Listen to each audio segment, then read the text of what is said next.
I really thought I could hide from all of it again. I mean, look who finally decided to show up. I know I've been gone for multiple... It's fine, don't worry. I've been very busy. Because I put them there! Normally when I talk about Total Drama, the series, the franchise, it's more analytical. I give theories, I give character analysis, which is directly juxtaposed to the rest of the channel where I normally just do reviews. I checked my analytics. The YouTube content that most of my regular viewers watch and think I am like in any way is the game theorists. I make a theory like once a year, the Matt Pat of Total Drama. But this time around, my yearly obligatory Total Drama video to keep the lights on, I thought I'd do something else. Something more modern. I got a lot of comments on the previous video to actually go and watch the Ridonkulous race, as it's apparently a very good return to form and legitimately great. But you see, people don't say, oh, this new season is actually really good, if the seasons prior were not. I think the first 4 seasons of Total Drama still hold up within reason. To this day. If you take issue with me including season 4, it's probably because you stopped watching cartoons around that time. It's kind of like Pokemon. Whatever you consider to be the last good Pokemon generation is probably when you turn 12. Like, we can talk in circles about which seasons are objectively the best, but when it comes down to it, it's really just about which characters you like the most. I like Noah and Cody and Heather. I have ever since the first season, so of course I really like World Tour. Also, I like music. But if you're a fan of like Harold or Lindsay, you're not gonna care for this season. Bridget fans get like 1 season, and only kind of. The thing that makes season 4 stand out to the original 3 is it was the first season of Total Drama to have only 13 episodes cut in half from the original 26. And if you ask me, I think it at least works for Revenge of the Island. I mean, if you have 22-minute episodes, you can basically squeak by. The thing I hate is when an 11-minute cartoon, like Close Enough, only gets 8 episodes per season, so I could watch it all in just 1 day and then move on with my life and totally forget that I even watched this show. What is the point? How am I supposed to consume product this way? What it doesn't work for is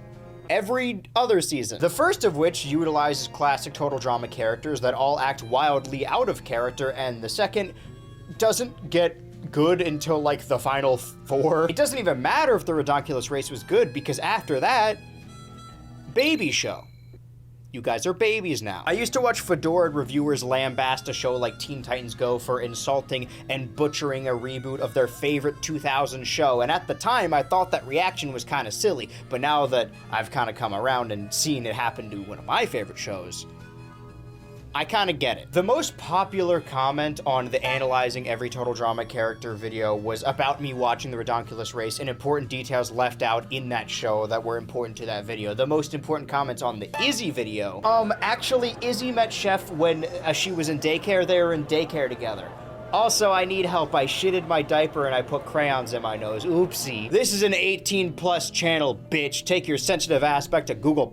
My love of this franchise was basically subdued into the back of my brain. I didn't even have cable anymore, so it's not like I could even hate watch the baby show for babies anyway. But then February 17th, 2021.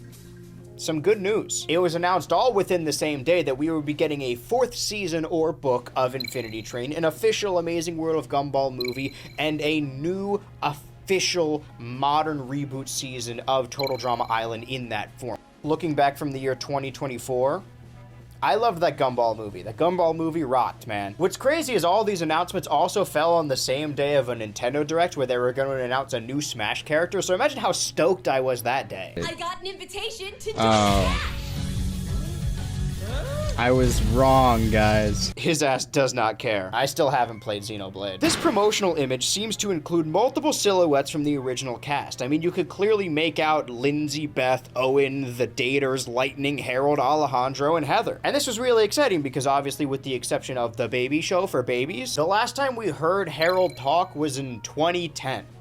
That is criminal. But as it turns out, would you believe it, the promotional image was used solely for promotion, as the actual 26 episode order would feature a wholly new cast. While I didn't love Pocketail at the time, I wasn't opposed to the idea of a wholly new cast. I mean, I remember I had to defend Revenge of the Island on the forums all the time back in the day. Big shoes to fill, and I want to be supportive, so They released a statement. Total Drama Island brings the series back to its roots on Camp Wawanakwa with a diverse cast of 16 new characters. Contestants are tested to their limits by partaking in drag racing, extreme baking, TikToking, and disaster and horror movie-inspired challenges for the chances to win $1 million prize. Now, I promise I am not old. I got no problem with TikToking. In fact, I do it all the time, quite often. What I have issue with is what millennial executives think TikToking is. Like, have you ever watched a modern cartoon that stars children, like the characters are children, and they always feature an influencer character? Like, every single one, like clockwork, without fail. Why do they do that? Yeah, they got it right once with Molly McGee and then never again. Why does the new Fairly Odd Parents have an ASMR kit? We need to go back to when being a YouTuber was unpopular.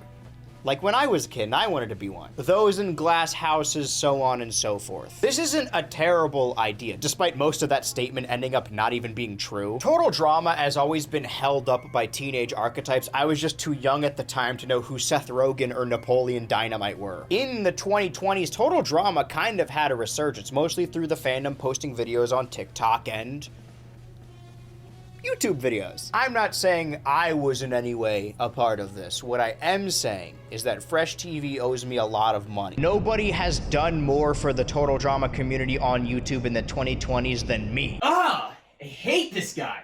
What is his problem? Because of when the last video came out, I also got a lot of comments, at least around that month, asking me to talk about Island of the Slaughtered. And like, what's there to talk about? It's an edgy cartoon creepypasta legitimately made by a preteen. And that's not an insult. I lived off of Jeff the Killer and Smile Jackie Owie when I was a kid. I shouldn't have written that. I certainly shouldn't have read it out loud. But there's nothing to talk about without just like reading the TikTok descriptions and just showing someone else's art. That's lazy. You wouldn't want to watch a video of someone doing that.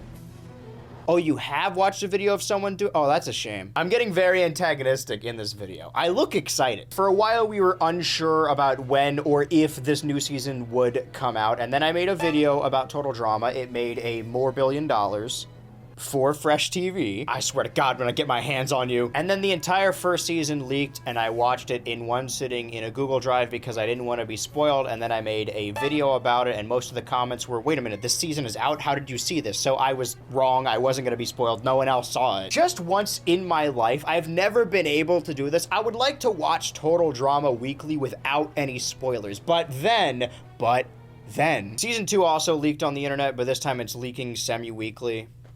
This is more my speed. And it's really nostalgic for me to watch Total Drama Island episodes split into 3 parts, all posted on YouTube in really low quality. It's like I'm back in the year 2008. That's what I meant by spoilers, by the way. Nobody spoiled me on Total Drama back in the day. Maybe my older sister when it came to Island, but I did this to myself. I couldn't help myself. But as we stand here in 2024, and no one's really talking about the show, probably because it's still really hard to find and only just now started to air in the US in June 2024. They're still in the first season. While I was at VidCon sitting in a motel, I turned on my TV to Cartoon Network and they were airing a new episode at 9 a.m. They're airing them weekly, and it was the fart episode. I hate that one. Who's watching at 9 a.m.? When this video comes out, season 2 won't even be airing yet. But how perfect, how novel, how fortuitous.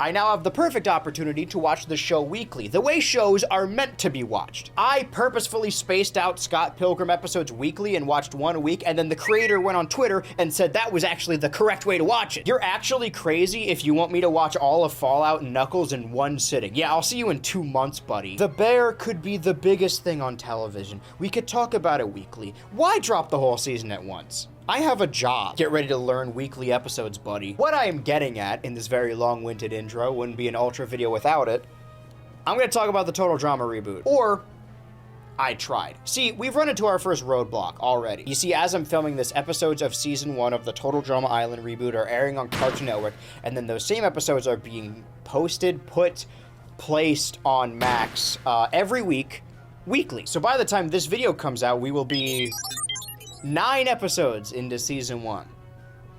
That's not enough. I could find the entire Season 2 on YouTube. That's set in stone, unless they take it down, of course. I should probably download it before that happens. Because I did watch Season 1 last year and didn't bother downloading it. I thought it would be widely available, and now I can't find it, or I couldn't. So we have two options. A road diverges in this video. If we cut here and it cuts to me just standing like this with the episode transition, it means I found all the individual episodes. If it cuts to me wearing a silly hat, I'm gonna be talking about these episodes from memory. Very poor memory. Trying to remember the entire season from the one night I binged it last spring, so see you on the other side. Hey, what's up? I'm here to slay. Don't know why the rest even bother to stay. Oh my god, could you imagine? Ignore the Kim cartoon logo on the top left of your screen. You may have noticed by that transition card that I've elected to talk about the first 3 episodes of season 1 of the reboot. I feel like it works better and flows better if I talk about these episodes in intervals of 3, except for the finale, which I will talk about by itself. Really, because all I had to say about the first episode was that doesn't really tell us anything. But 3 in, we have some understanding. Some. Right off the bat, even before the theme song, we can clock a new change. A change I'm sure everyone else on the internet is up in arms about. A change that fundamentally ruins and corrupts this idea of this only character that has been in every season. The important host that has followed us throughout the entire thing. This is not my host. They ruined him. They changed him. Of course, I'm talking about the fact that Chef is a completely different character and is now wearing a purple shirt. This sounds like a joke, and it mostly is, as most things I say are on the internet, but I think it's emblematic of a fundamental misunderstanding of this character. The guy who used to be Chris's more dangerous counterpart now acts as the voice of reason in this duo. He doesn't even look like a chef. I don't care about the change in voice actor either, for either of them. Also, the new theme song is unnecessary. Like, if you wanted a shorter version for syndication, you could have just shortened the original theme song. This is an example of, oh, thing was better when I was kid, blah, blah, blah, whatever. It's just like extra work put in that was unnecessary that you didn't need to do. Do you think they've explored each other's bodies? The first episode, much like the first episode of the original incarnation of Total Drama Island, acts as an introduction to all these characters we have not met yet. Of course, the original first season of this show begins with a 2-parter, the first of which we actually get time to develop and understand these characters before they jump right into a challenge and one of them gets eliminated. We'll talk about it. The first character we meet, Millie, my least favorite. Yes. Like, there are characters after her that I find boring or uninteresting, but none of them, like, annoyed me as much as she did. Like, if you want to call me old man yelling at Cloud, then what's the deal here? When I heard that this new incarnation would star modern Gen Z archetypes, I wasn't immediately turned off. I feel like there's a lot you could do there. But Millie is like a walking pick-me Facebook post, constantly jotting down details about how her generation is doomed. It's like one of those kids that's like, oh, I'm an old soul. I wish I was born in the 70s. I listened to the Beatles. I cannot stand her. You guys know I'm not above beefing with a child. The next character, Axel, sounds bad on paper. I feel like a lot of these characters sound really bad when listed next to each other, but in practice, she's actually an invaluable piece of the puzzle. Or she would have been later. Because her thing is that she's a survivalist because of her fear of the oncoming zombie apocalypse, which we've done already. But the zombie thing only comes up in her intro and her elimination. Sorry, spoilers for this section we're talking about, but she doesn't make it very far. So, like, why even make it zombies at all? She easily could have just been a survivalist, and she is for most of her tenure. Priya is fine. I feel like I've been overwhelmingly negative so far, but if Priya acts as the pseudo main character, it works. She's fine. I find her story more sad than anything. She's competing in Total Drama because her parents forced her into it, kind of like the pageant cycle. She's been groomed from a child to be only well-suited in this show and nothing else. In her clips, we even get callbacks to Owen and bull testicles. That's nice. Z. I like Z. I like Z a great deal, at least when it comes to these first 3 episodes. Again, I'm writing these in intervals and I don't remember a whole lot. The thing about these first 3 episodes is, regardless of if the writers know where these characters are going to go and where they know they're going to end up, we kind of have to wait a while so the reveal can be its biggest. There's a couple characters who don't actually pick up any momentum until a good while into this season. Apparently, I didn't hear about this, but prior to the season airing, the writers or the cast hyped up that one of the main characters, one of the new cast members, is actually disabled, and one of them is gay. Another gay one, not the main gay one whose character is that he's gay. And I appreciate it, but I feel like for Total Drama, being gay is kind of just a given. Like, something about the magic of the show, as soon as you step foot on this island, your sexuality changes. They're all a little queer, right? Aren't we all? And I think it's really cool to have representation in a big cast like this, especially if it's going to be shown to children. I just don't understand why it was propped up like a big reveal. Z has a prosthetic leg, which we find out in episode 2, and it is given a lot of fanfare, and then after that, nobody cares about it. I think they mention it 2 or 3 more times in the entire reboot. Like, he kind of drops hints that he might lie about how he lost it. He was born without it. He never lost it. But then the next episode, he's just telling the story to someone else.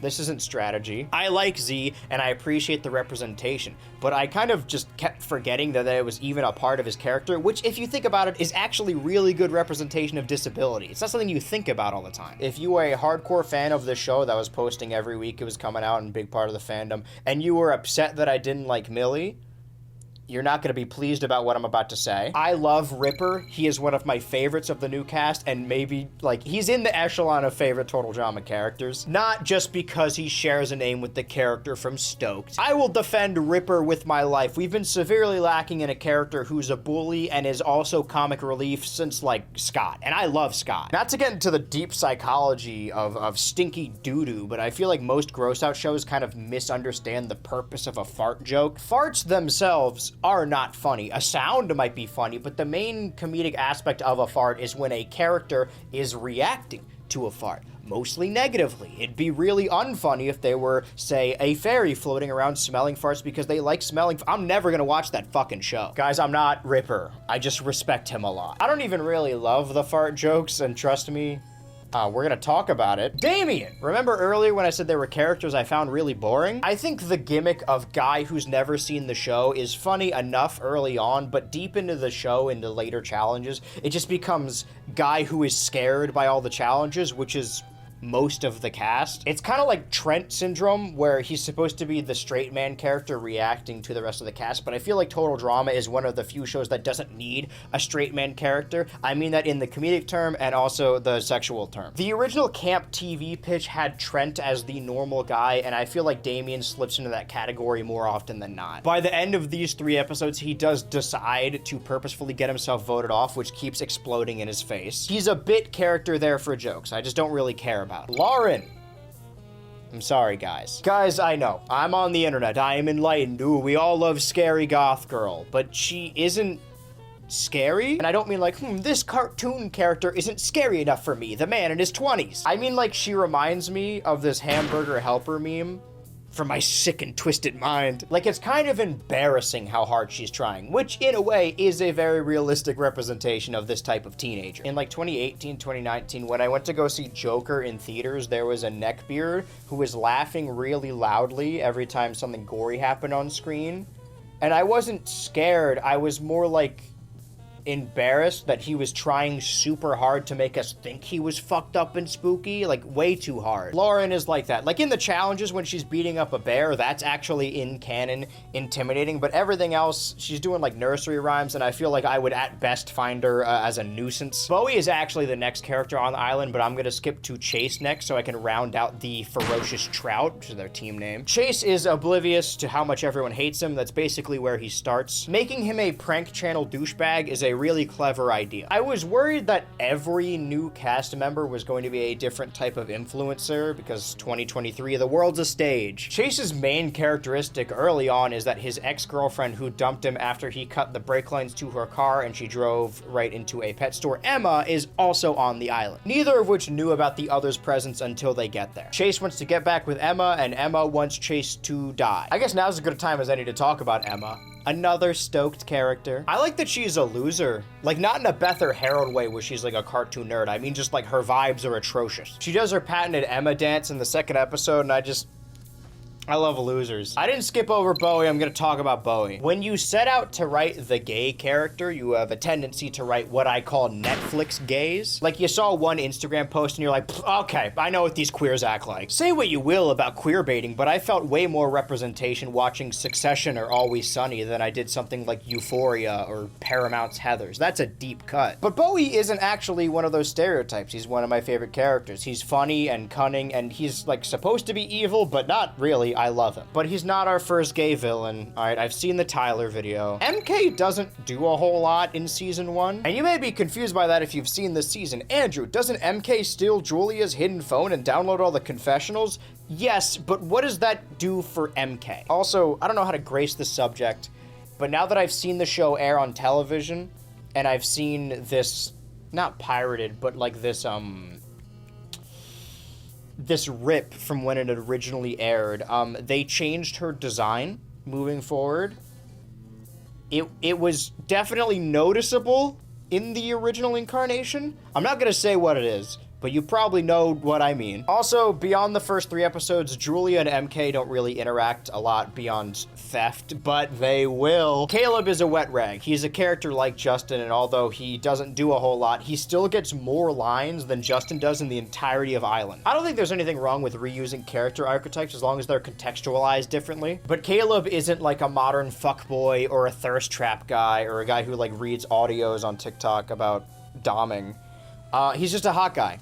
Those existed in 2007. Also, I know he doesn't get to do a whole lot in this first season because he gets voted off first, but that's more of a problem with this show than anything. Before I even finish the show, I feel like I already have my opinion fully formed, which is a dangerous slope. My take as of right now is 2 okay seasons probably would have been better as one 26-episode season. There, you don't even need to watch the rest of the video, but I'm gonna change my mind, so. Why did everyone convince themselves that we hate reward challenges, that someone needs to get eliminated every episode? How else are we supposed to understand these characters and see them spend time with each other? I legitimately believe this is a psyop made by like streaming services so they don't have to pay for nearly as much episode orders or cut them in half. There's like a war against filler when filler is really important to most shows. After the teams are put together, we do get little snippets of them moving into their individual cabins, so the characters can feel each other out a little bit for like a couple minutes. Except for Nichelle, Damien, Caleb, and Axel, who are missing from those scenes. Oh, I wonder why. Back in the day, it was kind of easy to tell which character was about to get eliminated because all of a sudden they would get a ton of development in that episode, and while that is very noticeable and like an easy tell, I much prefer that to like, this guy got voted off, who cares? He's hot or something. I don't know anything about him. Wayne and Raj are my favorite new characters. Maybe Raj a little more than Wayne, but who's counting? We now have the spectrum of dumb characters when it comes to total drama. Evil rat bastard that everyone hates, chill with everyone, unaware of his surroundings, himbos. That's not to say that they bumble around all the time. Wayne basically wins the challenge for his team in the second episode, and the only reason they lose in the third one is because of Nichelle. So, Nichelle, another liar revealed character. There's a lot of these in this season. But she doesn't have a prosthetic leg or an evil dark side. She's just a faker. She's an actress who doesn't do her own stunts. I know I'm spoiling my video, but the first 3 eliminated are Caleb, Nichelle, and Axel, and those 3 do get more development in the second season, which would be a decent defense of this season if Axel wasn't a pretty well-defined character by her second episode where she gets eliminated. Like the episode where Axel gets booted, she gets to bicker with Ripper, setting up their rivalry, shows her hot-headedness and survival skills by weirding out the rest of her team by making them eat rotten squirrel. The defense that they didn't have enough time doesn't even work because that's not even true with Axel. I actually liked what they did in only 2 episodes. It's possible. Julia's gimmick of being one of those peace and love crystal-based influencers is a funny bit in these early episodes, but she isn't a fully formed character yet. Like, I'm perfectly fine with her fading into the background until she's needed, but there's a lot of characters that we need to wait for them to finish cooking. So we have our teams, the Ferocious Trout and the Frogs of Death. The first challenge in the first episode is really boring, mostly because they only have like 5 minutes of screen time and there's too many moving pieces. Like, these episodes should be built around the challenges and then propped up with the character moments in between. It bears repeating, if this show opened with a 2-parter, we wouldn't have this problem. Revenge doesn't have this problem because Stacy is just there for cannon fodder, literally, and Dakota keeps coming back. What's Damien to do?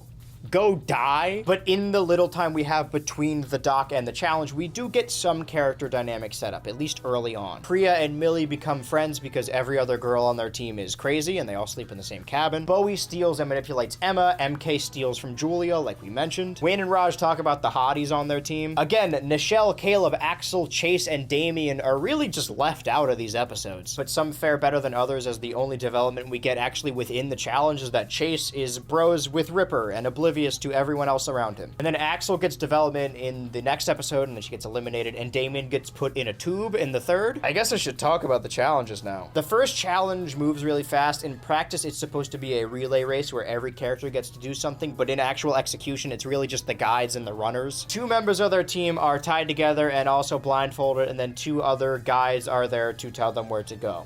Seems a little unnecessary to have 2 guides, but whatever. We need to get our characters in there somewhere. The challenge ends really fast. We don't have a lot of time in this episode, and then we do immediately transition into our first dramatic campfire ceremony. I do like the pomp and circumstance, the little dramatic walks they have in the reboot. Caleb is booted. I didn't like this episode. It's said, like in the confessional, that Bowie convinced everyone to vote off Caleb so he can keep Emma around, but we don't see that. Oh man, it is just like Justin. Piece of cake. Episode 2 is significantly better, and not just because it's pirate themed and I love pirate iconography. It's because this challenge actually does require every character's involvement. But also, I'm glad they brought back Chris's little pirate outfit. A tactical challenge trying to sink your opponent's ship by shooting cabbages at it. Wayne takes charge as captain and actually helps a great deal, while Emma tries to kill Chase. We've been over this. Bowie helps. He's there. In doing so, she accidentally takes out every other team member. Except for Ripper, who is removed by Axel so she can become the only captain. I like their dynamic. Their plan then becomes to take down every individual member of the opposing team instead of taking down the ship itself. A lot of what we see in this episode was set up in the previous, except for Lauren having a specific affinity for torturing Damien,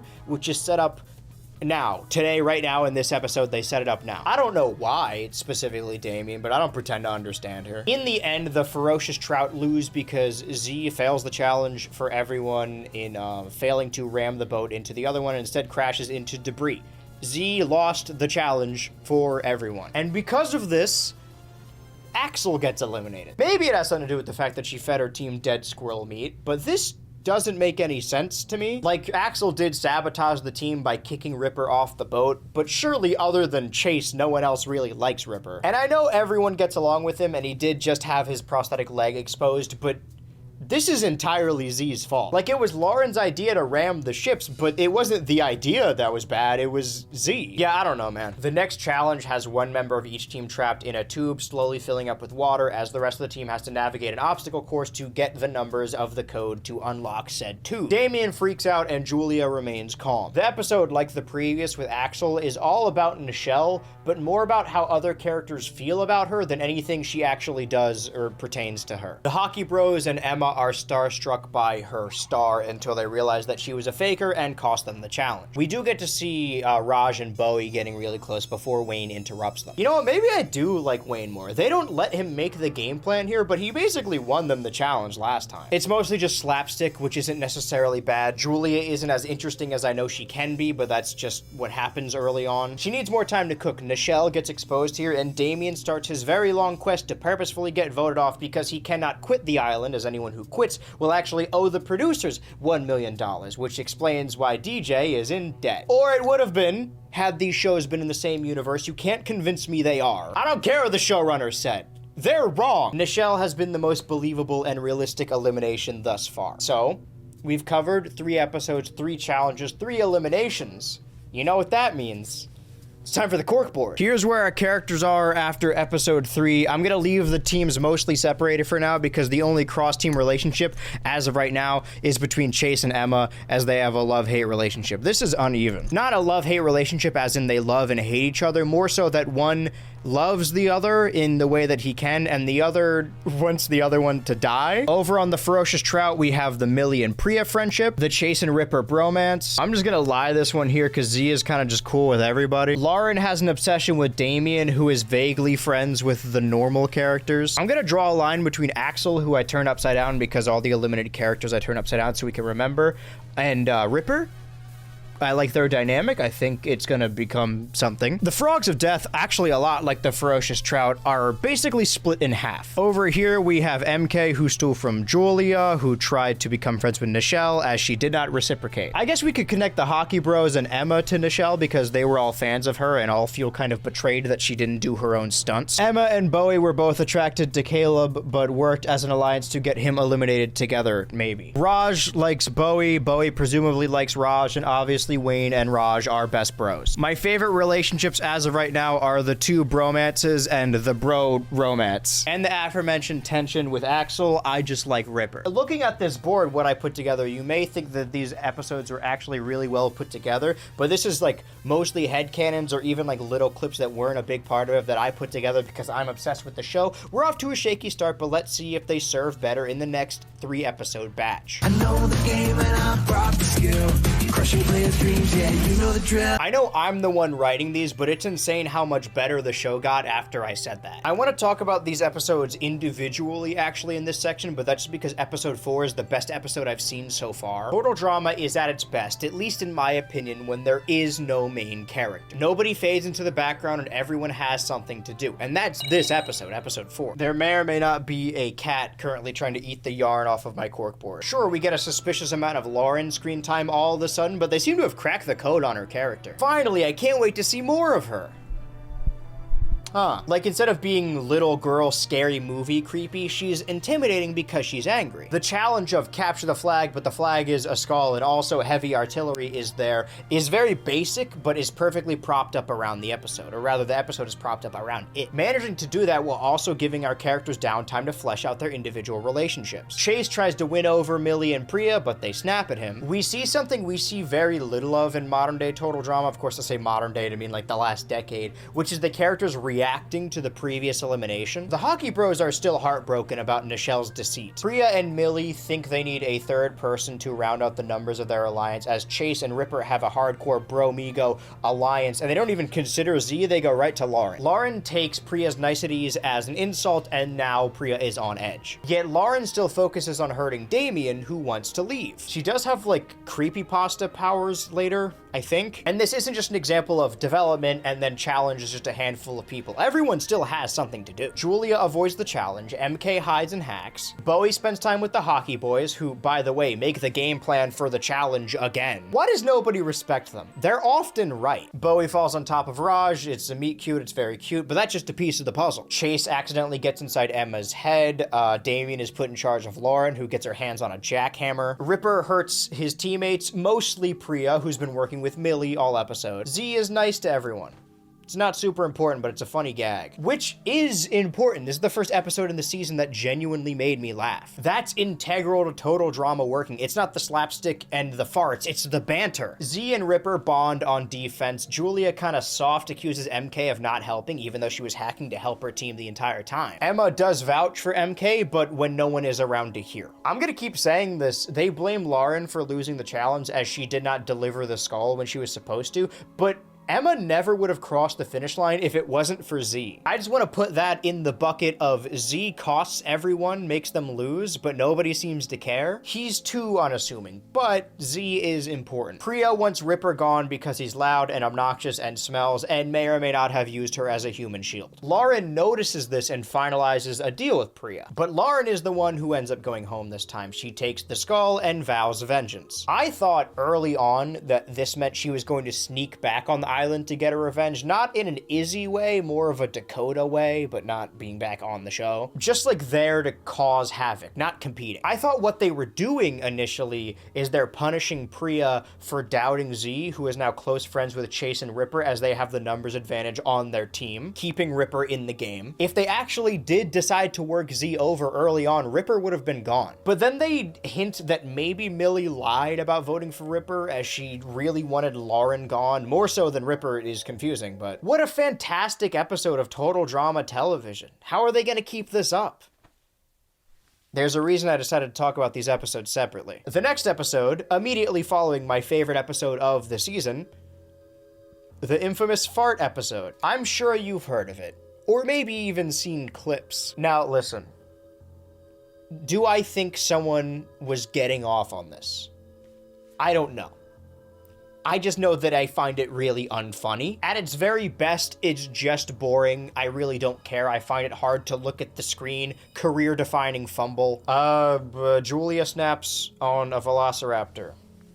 Yes, there are dinosaurs in this episode. Bowie sees this and vows not to say anything, but MK films it and then posts it to the internet, making the whole Bowie-Julia thing, at least early on, amount to nothing. I'm gonna talk more about Julia and MK the next episode, but just know that after this point, Julia actually gets to be Julia. In the grand scheme of things, episode 5 didn't actually take that long. I feel like they set up something between Priya and Damien this episode, and I feel like the fandom picked up on that a lot too, because they stood next to each other. She's like blushing while he's talking a lot this episode. Unfortunately, there's a lot of blushing this episode. That's what leads people to believe it's a fetish. It's not haha funny, stinky, I farted. It's, oh, I'm so embarrassed. I just farted. I hope nobody can smell it. Ew, ugh. But Damien gets voted off, so who fucking cares? Never liked that guy anyway. The next episode doesn't reach the heights of Numbskulls, but as we know now, could always get worse. It's less focused, but we do see Chase, Ripper, and Z being bros. They kind of steamroll Millie and Priya with their dudes rock mentality. Chase is afraid of getting flung all of a sudden, which is unfortunately the crux of today's challenge. It's like cornhole, but the hacky sacks are people and there are surprise holes with different hazards. I am very familiar with cornhole and hacky sacks, as you can tell by my shirt and the color of my skin. Bowie and Raj kiss. Wayne sees it. He's supportive. It's cute. I like them together. So this is what I'm talking about, though. They like set up Bowie to be evil, but he's really not. I think it's a fun idea to have a master schemer strategist who has a soft side for a guy who's kind of dumb. Except the Hockey Bros keep winning challenges, but not this one. It's not about them. Surprisingly, this time Z actually wins the challenge for his team instead of the opposite he usually does. So as for the Frogs of Death, Hockey and Bowie love her stuff. Emma does slapstick, it's funny enough. You know how people complain about that one Sunday episode of All Stars because plot points kind of just appear out of thin air? Julia is mean and evil now, which I love, but she ultimately ends up costing her team the big one. The Frogs don't like her because she is mean and now a threat, and she would absolutely be going home here. Except for this episode and this episode only, it is set up that MK has been stealing from her team. Just all of a sudden. At least it's not breaking things. Julia finds this out and realizes she's been stealing confessional footage when she finds her old phone, which, by the way, MK didn't steal, all right? She found it. And then Julia outs MK to their team. But why was she stealing things? And I know in the show they explain why she was stealing all of a sudden, but I mean as a plot point. If you think about it, in the grand scheme of things, the theft, it doesn't really matter. It's pretty irrelevant. The phone makes sense. I buy that. The thing is, in this scene, Julia arrives with a bag of stolen goodies, and it's Julia, who they already were gonna vote off and don't like. She easily could be lying. I think while derivative and done before with a character like Scott, it would set up Julia better if she stole the items and then blamed it on MK. It sets up Julia as a threat, and in the same swing, two birds, one stone, takes out her biggest adversary in MK. But MK is booted and the phone is tossed into the ocean. So where it comes to MK, none of that mattered at all. I know the phone is important, but it doesn't actually have anything to do with MK. Like, if you wanted to lead up to Julia snapping, then she could have just done that on her own. I feel like we're in a total drama action situation where they initially wanted to prop up Justin as the main antagonist and then got really bored, so brought Courtney in. Maybe MK spying on people would have been a bigger deal if, you know, they had a bigger season. But I guess none of that mattered and nobody learned anything. Yay! Before we go back to the board, I just want you to know that my current episode ranking is Numbskull Island, Pirates of the Cabbage'an, the Launchback of Notre Game. These names are ridiculous. Downtown Abbey, Meet the Victims, and of course, at the bottom, Jurassic Fart. The ranking will be updated with subsequent episodes. Of course, now we have the Bromigo triangle of Z, Ripper, and Chase. I'm gonna sneeze. Despite being eliminated, Damien kind of formed a relationship, at least is very cool with Priya, who kind of formed an alliance with Lauren, and they already have a connection. Also, maybe Millie got her voted off. Z is still cool with everybody, but Priya and... God, Priya's fucking covered. Priya and Millie don't think much of him. We know there's animosity between Priya and Ripper, but... Yeah, whatever. Let's put a string there. On the other team, the Hockey Bros and Emma are still broken up by Nichelle, or about Nichelle, and they can't trust her anymore, ever. Bowie seems to be getting bored and or annoyed by Emma, and maybe tries to form something with Julia, who is evil now. You could say that Emma vouched for MK, and MK was helping her with the challenge, but remember, MK stole from Emma, ruining her hair for some reason. So there's nothing there. Bowie is gay for Raj, and Raj is gay for Bowie, and Wayne is just there being supportive, his best bro, real shipper hours. And that's where we are after the second batch of 3 episodes. I think we're coming up on the merge, which is usually when the show gets really good. I just hope they go back to the best of the best and not dinosaur fart episode.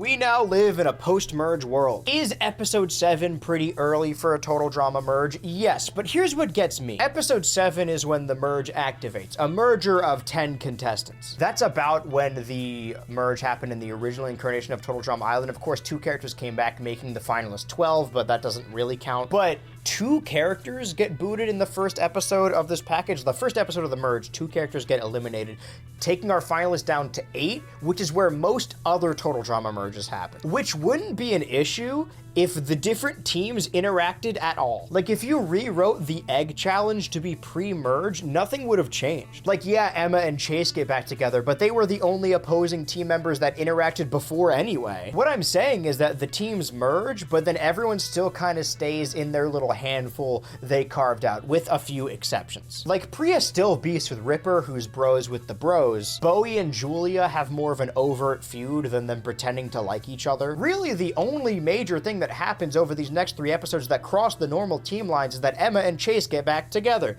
and then break up again. And everyone, regardless of teams, is annoyed with Z. Of course, we're forgetting Julia. A total drama merge is the perfect opportunity to try out new relationships and let individual characters flourish. They're kind of finding their way with Julia after keeping her on the bench for the first half of this show. There are different types of antagonists in the show. We've seen a lot. Is she the type to lose challenges on purpose? Is she the type to let others do her bidding? Is she the type to, she understands that everyone hates her, so she steamrolls challenges Heather style in World Tour? They eventually land on the latter, realizing that she has no allies anymore, so she just goes crazy mode and starts winning challenges. She wins immunity in 2 of these 3 challenges, but in the one she does not win, she tries to scheme a little more, which does not fit her, and her plan is awful. First of all, she tries to convince Ripper to vote off Chase and believes she's successfully done so, when all we've seen from these 2 thus far is a very deep bromance. Then she tries to work Bowie, who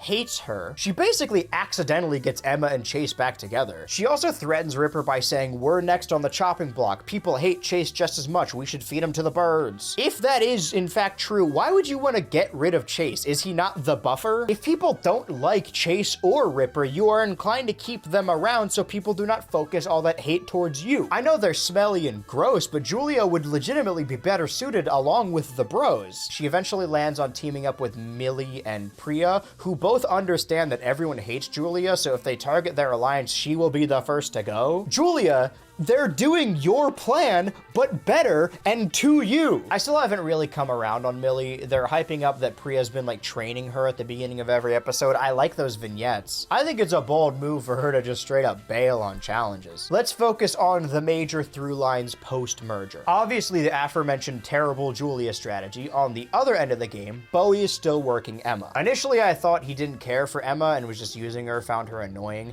but he legitimately tries to give her good advice and convinces her not to get back with Chase, or at least attempts to, and then feels remorse about asking her to get Chase in their alliance. I feel like early on they set up Bowie as this evil guy, or at least they do in the marketing, but all things considered, he's like pretty decent. He's one of the nicest guys on the island. This is of course most noticeable where after their first kiss, Bowie takes to Raj, but warns him that it's risky to date in the game, so they should wait to do so until after one of them wins. There's a storyline about Wayne waiting for Raj to come out to him when he's ready. It's corny, it's hokey, but it's sweet. I appreciate it. I think if I saw this as a kid, it would have meant a lot to me, so I appreciate its existence. I hope it can do the same for modern kids experiencing the show for the first time. The only relationship that isn't horribly toxic in this show is the gay one.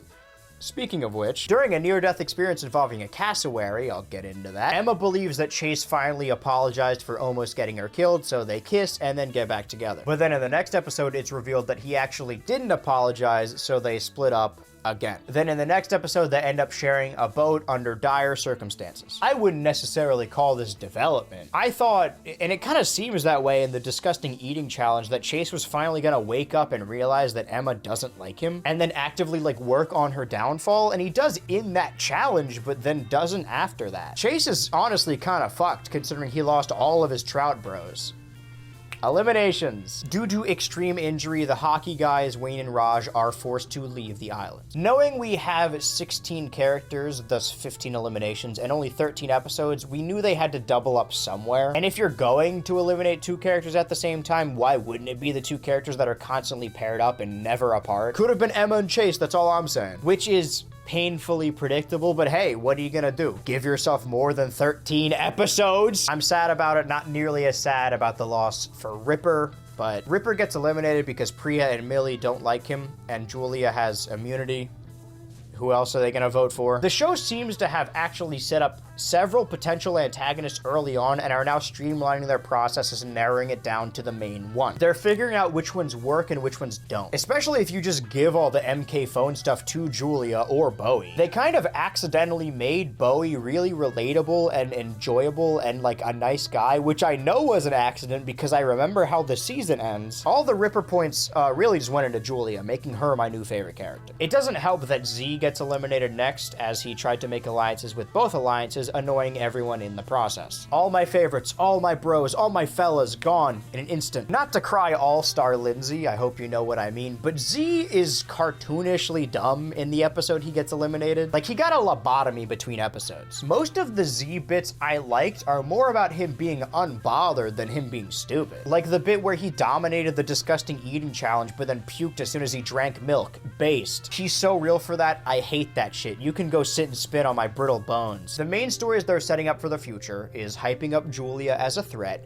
Emma and Chase, again. Also, maybe something about Priya pushing Millie too hard and then maybe getting upset that she isn't trying as hard as she wants her to. They resolved the Ripper-Priya feud and got a decent ending for the Hockey Bros. I guess we could talk about the challenges now. But that was my point, is that, like, if they just had the teams together and then the Hockey Bros both leave and then do the merge, it would flow a little better. I know it doesn't make a whole lot of difference. As much as I love World Tour and Revenge, I do think there is something to be said about how absurd the challenges get. Like, if you're at a camp, you do an eating challenge, you do a canoe race, but then the canoes fall down a waterfall, which the contestants are shocked by, as if they haven't, 1, seen the show, and 2, been on this island, but they also apparently never noticed the giant honey volcano. There's an episode previous where Wayne and Raj say they want to be beekeepers if they can't be hockey players. It's a shame they couldn't make it to Bee Mountain. Beads.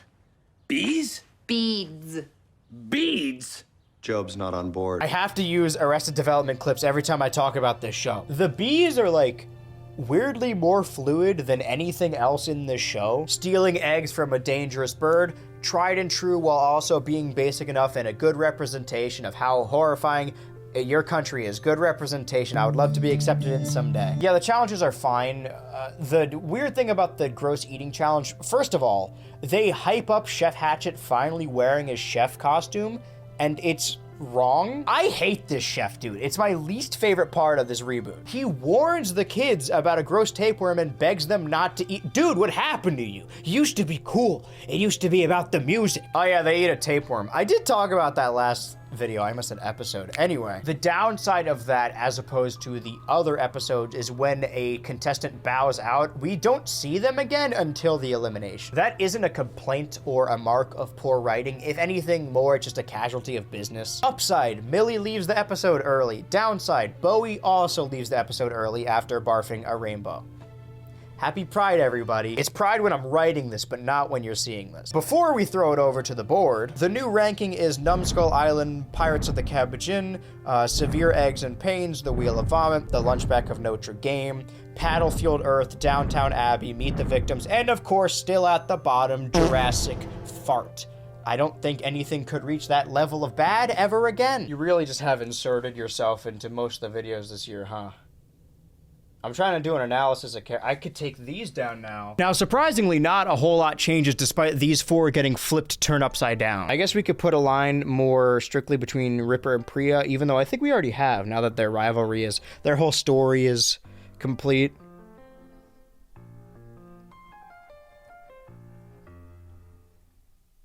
Well, we can't use that one anymore. We'll use it to establish Bowie and Julia. I already have Bowie and Julia. Okay, I'm way behind. Emma and Julia now do have a beef, though. Maybe it'll be expounded upon. Emma did kind of vibe with the Hockey Bros, but I have them connected through Nichelle. I haven't had to draw strings across enemy lines as of yet, but I'll give credit where it's due between Emma and Chase. They've earned it. Chase and Emma are tied up somehow. Julia learns that everyone on her team, or what was previously her team, hates her, so she tries to team with people on the other side. Is there enough there to tie Ripper and Julia together? Probably not, right? And then everyone is mad at Z. I don't know if that changes anything. He was already kind of in a nebulous void. I don't think Chase actually cares that much. But this bro triangle has split as Chase is now alone. Very sad. But let's move on to the final batch of episodes before the finale. Hey, what's up? I'm here to slay. Don't know why the rest even bother to stay. Silence, children.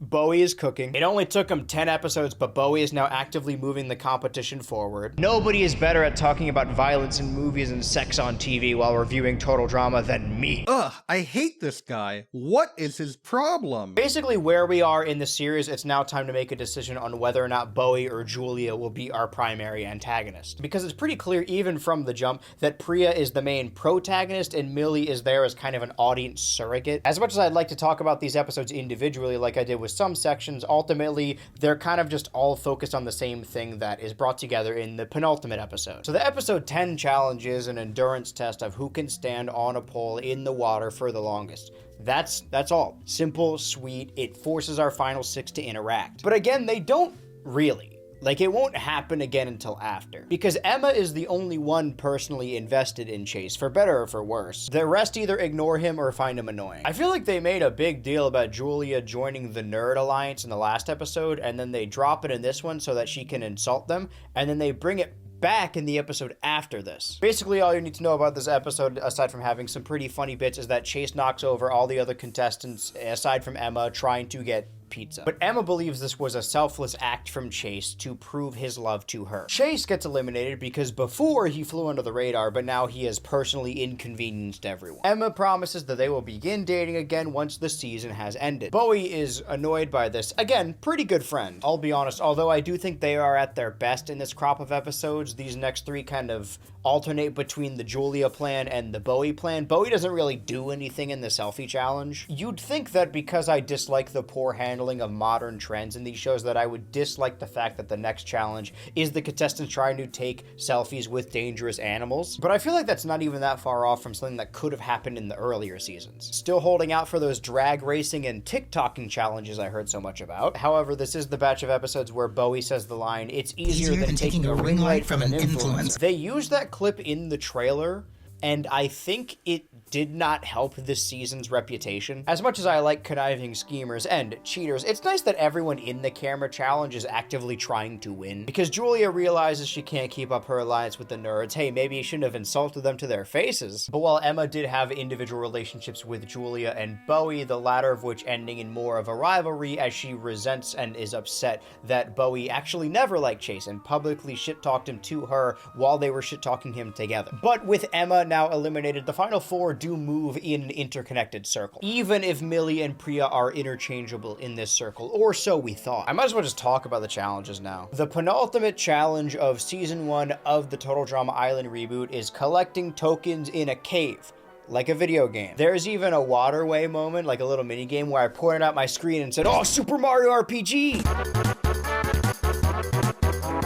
Julia fails to befriend the nerds she bullied again, so she believes it's a better usage of her time to start siding with Bowie. I thought her time would have been better utilized winning the challenge, but considering the way the challenge ends, I don't think it would have mattered anyway. I will say, the Chase elimination, I believe wholeheartedly. The Emma one, I didn't really buy at first. I thought it was a little silly and unbelievable that Millie and Priya would believe Julia's story about Emma purposefully launching a tortoise into the sun, where the episode got its namesake, which it isn't even a tortoise, the episode is just called that. Also, haha, character dies by flying into the sun. See, it can happen. And I was getting ready to write this in my notes, just bitch about it a la Millie, but then they have a little clip explaining it in the next episode where Millie and Priya actually decided to vote off Emma because she played the game really well, and they don't know a whole lot about Bowie at this point. Honestly, it's a really simple concept. We're simple people. All you have to do to explain your questionable elimination is just put a character in the confessional and let them monologue. Like, it really is that easy, and yet.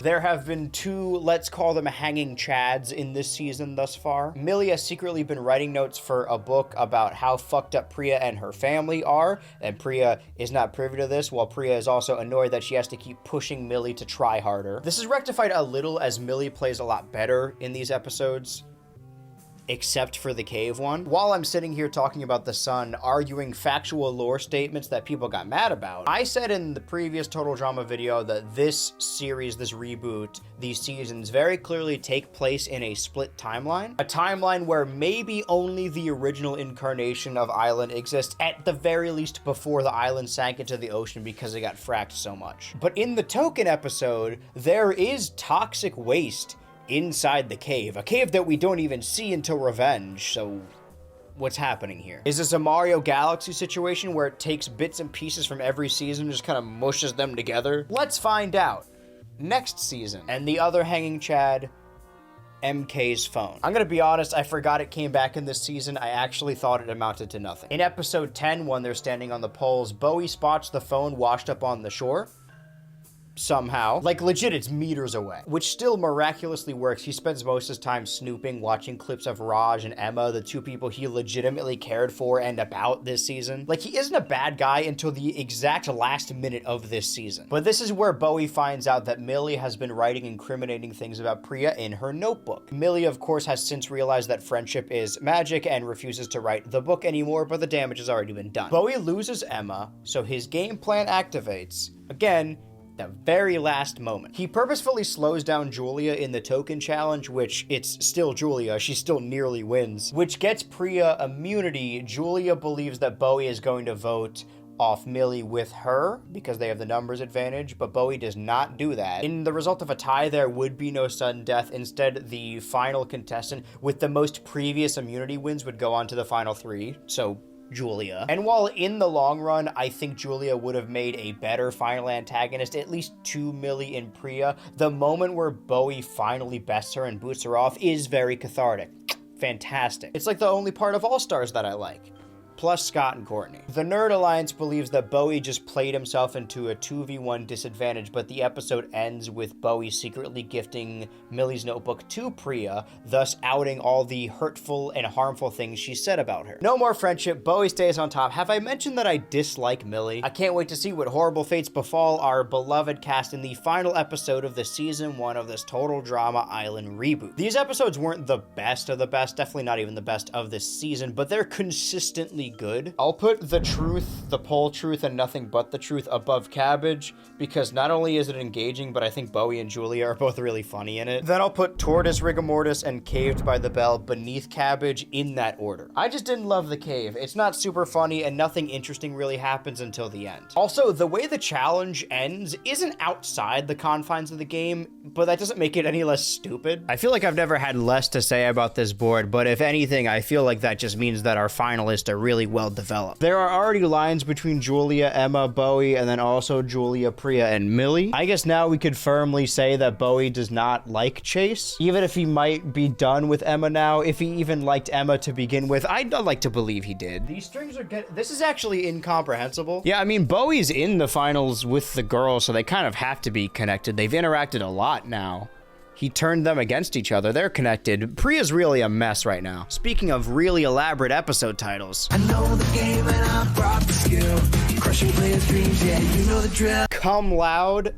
Yeah. It tends to do that. They say it's unbecoming, but I becoming all the time. So everyone is flipped right side back around. Sorry, I'm covering our finalists. I've gone on record before saying that I prefer a tight 11 minutes. I don't like wasted time. You would then think that I would appreciate this episode technically being 2 episodes morphed into one, the first half dedicated to eliminating the person that coming in third, and the second half being the actual finale. And the thing is, up until like halfway through at the ad break, things were going pretty well. Millie is sad and paranoid while Priya is mad and determined, and Bowie just sits in his plan coming together. And then we see the peanut gallery show up. I always loved in Total Drama finales whenever the losers came back, especially if they were involved in the challenges. The finale of Island Reboot Season 1 actually shares a lot of similarities with the World Tour finale, and not just because of the lava and the race up a rocky mountain, but also, and of course, the early elimination of third place. But in the way that the old loser contestants can actually assist the final 3 within the challenge. The first part of the challenge being cutting down trees to build a raft. Of course, the partners here are random, so Millie gets Ripper, Priya gets Damien, and Bowie is stuck with Julia. Just as you would think by everything I just described, Ripper is the funniest part of this episode, Julia gets her revenge on Bowie by screwing him over, and Damien adds nothing. A lot like this season. I'm not about to waste your time headcanoning who each loser would side with if given the choice. But if I did, it's true that Damien would side with Priya even if random chance picked him or not. And while Lauren is always preying on his downfall, Priya was pretty cordial to her this season, all things considered. I'm gonna lump Caleb in there because why not? Again, I wrote this part of the script before I even watched season 2, so I was right. I feel like Axel would appreciate Priya's feralness. Z might also go for Priya if he even fully understands what's happening. Millie likely wouldn't have any supporters had Priya and Bowie not personally slighted and insulted Chase and Emma, who are still currently together. I feel like at this juncture, Chase would just follow Emma wherever she went anyway. I normally wouldn't think Julia would try and help anyone at all, but she does try and split the winnings 50-50 with Bowie, which he does not go for. I feel like Millie would fall for that, and then she would help her win. I mean, she acts out Ripper's plan to sabotage Priya's raft, almost getting her killed. She knows by now not to trust Ripper. It's insane that even in the finale, Millie does not really care about the $1 million at all. Maybe I'm just preying on her downfall, but I feel like Priya forgives her way too easily. Like, forget lying to her the whole time. She almost killed you, dude. Or it would have if lava actually killed anyone in World Tour, which it didn't. I understand that this is basically 2 episodes put into one, but I feel like an apology isn't gonna cut it this time. Without spoiling how this episode ends, if you knew you were gonna get more, why wouldn't you just wait to resolve this? Anyway, the hockey bros would obviously back Bowie. I feel like Nichelle would too, mainly just because she has to pick someone and she was on a team with him for at least 3 episodes. And maybe MK too, mainly because he executed her plan way better than she did. Also, he's sassy and conniving like MK. I'm not likely to change anything on this board after this episode, but Julia does say in this episode that she likes Priya more because she started fighting. The finale ends up being Bowie and Priya anyway, but he falls for a petty challenge which seems unlike him. Like, he almost loses just because Priya says, oh, nah, boo-boo, you're too scared to fight me. So that's the first half of the episode. Actually, nothing I put on this board mattered at all. This is just speculative. Now comes the actual finale. They have to race up the mountain and then ride down in a bubble. Sorry, they put a lot of emphasis and they specify that it is an orb. Like, they never once say ball or bubble. Every time Chris is like, oh no, their orb, the orb is rolling, get in your orb. What is this, the Kids' Choice Awards? But then Chef keeps adding goats to the challenge. Like, he frantically begs Chris to change the rules so that the finalists have to take 2 goats up the mountain and then milk them and drink the milk before riding their orbs. I get that it's so they can do the puke fake out, so either of them could have won, and maybe if they want to do an alternate ending, which they already confirmed they didn't film. But in canon, it doesn't make any sense. Like, this isn't just out of character, even out of this modern chef's character. People immediately jumped on the fart episode that I feel like this one kind of fell under the radar. They do close-up POV shots of the contestants guzzling milk, and not to be like internet comments, but like, come on, who is this for? This has to be a fetish thing, right? It's so weirdly tacked on. Like, it's so weird. There's no other explanation, right?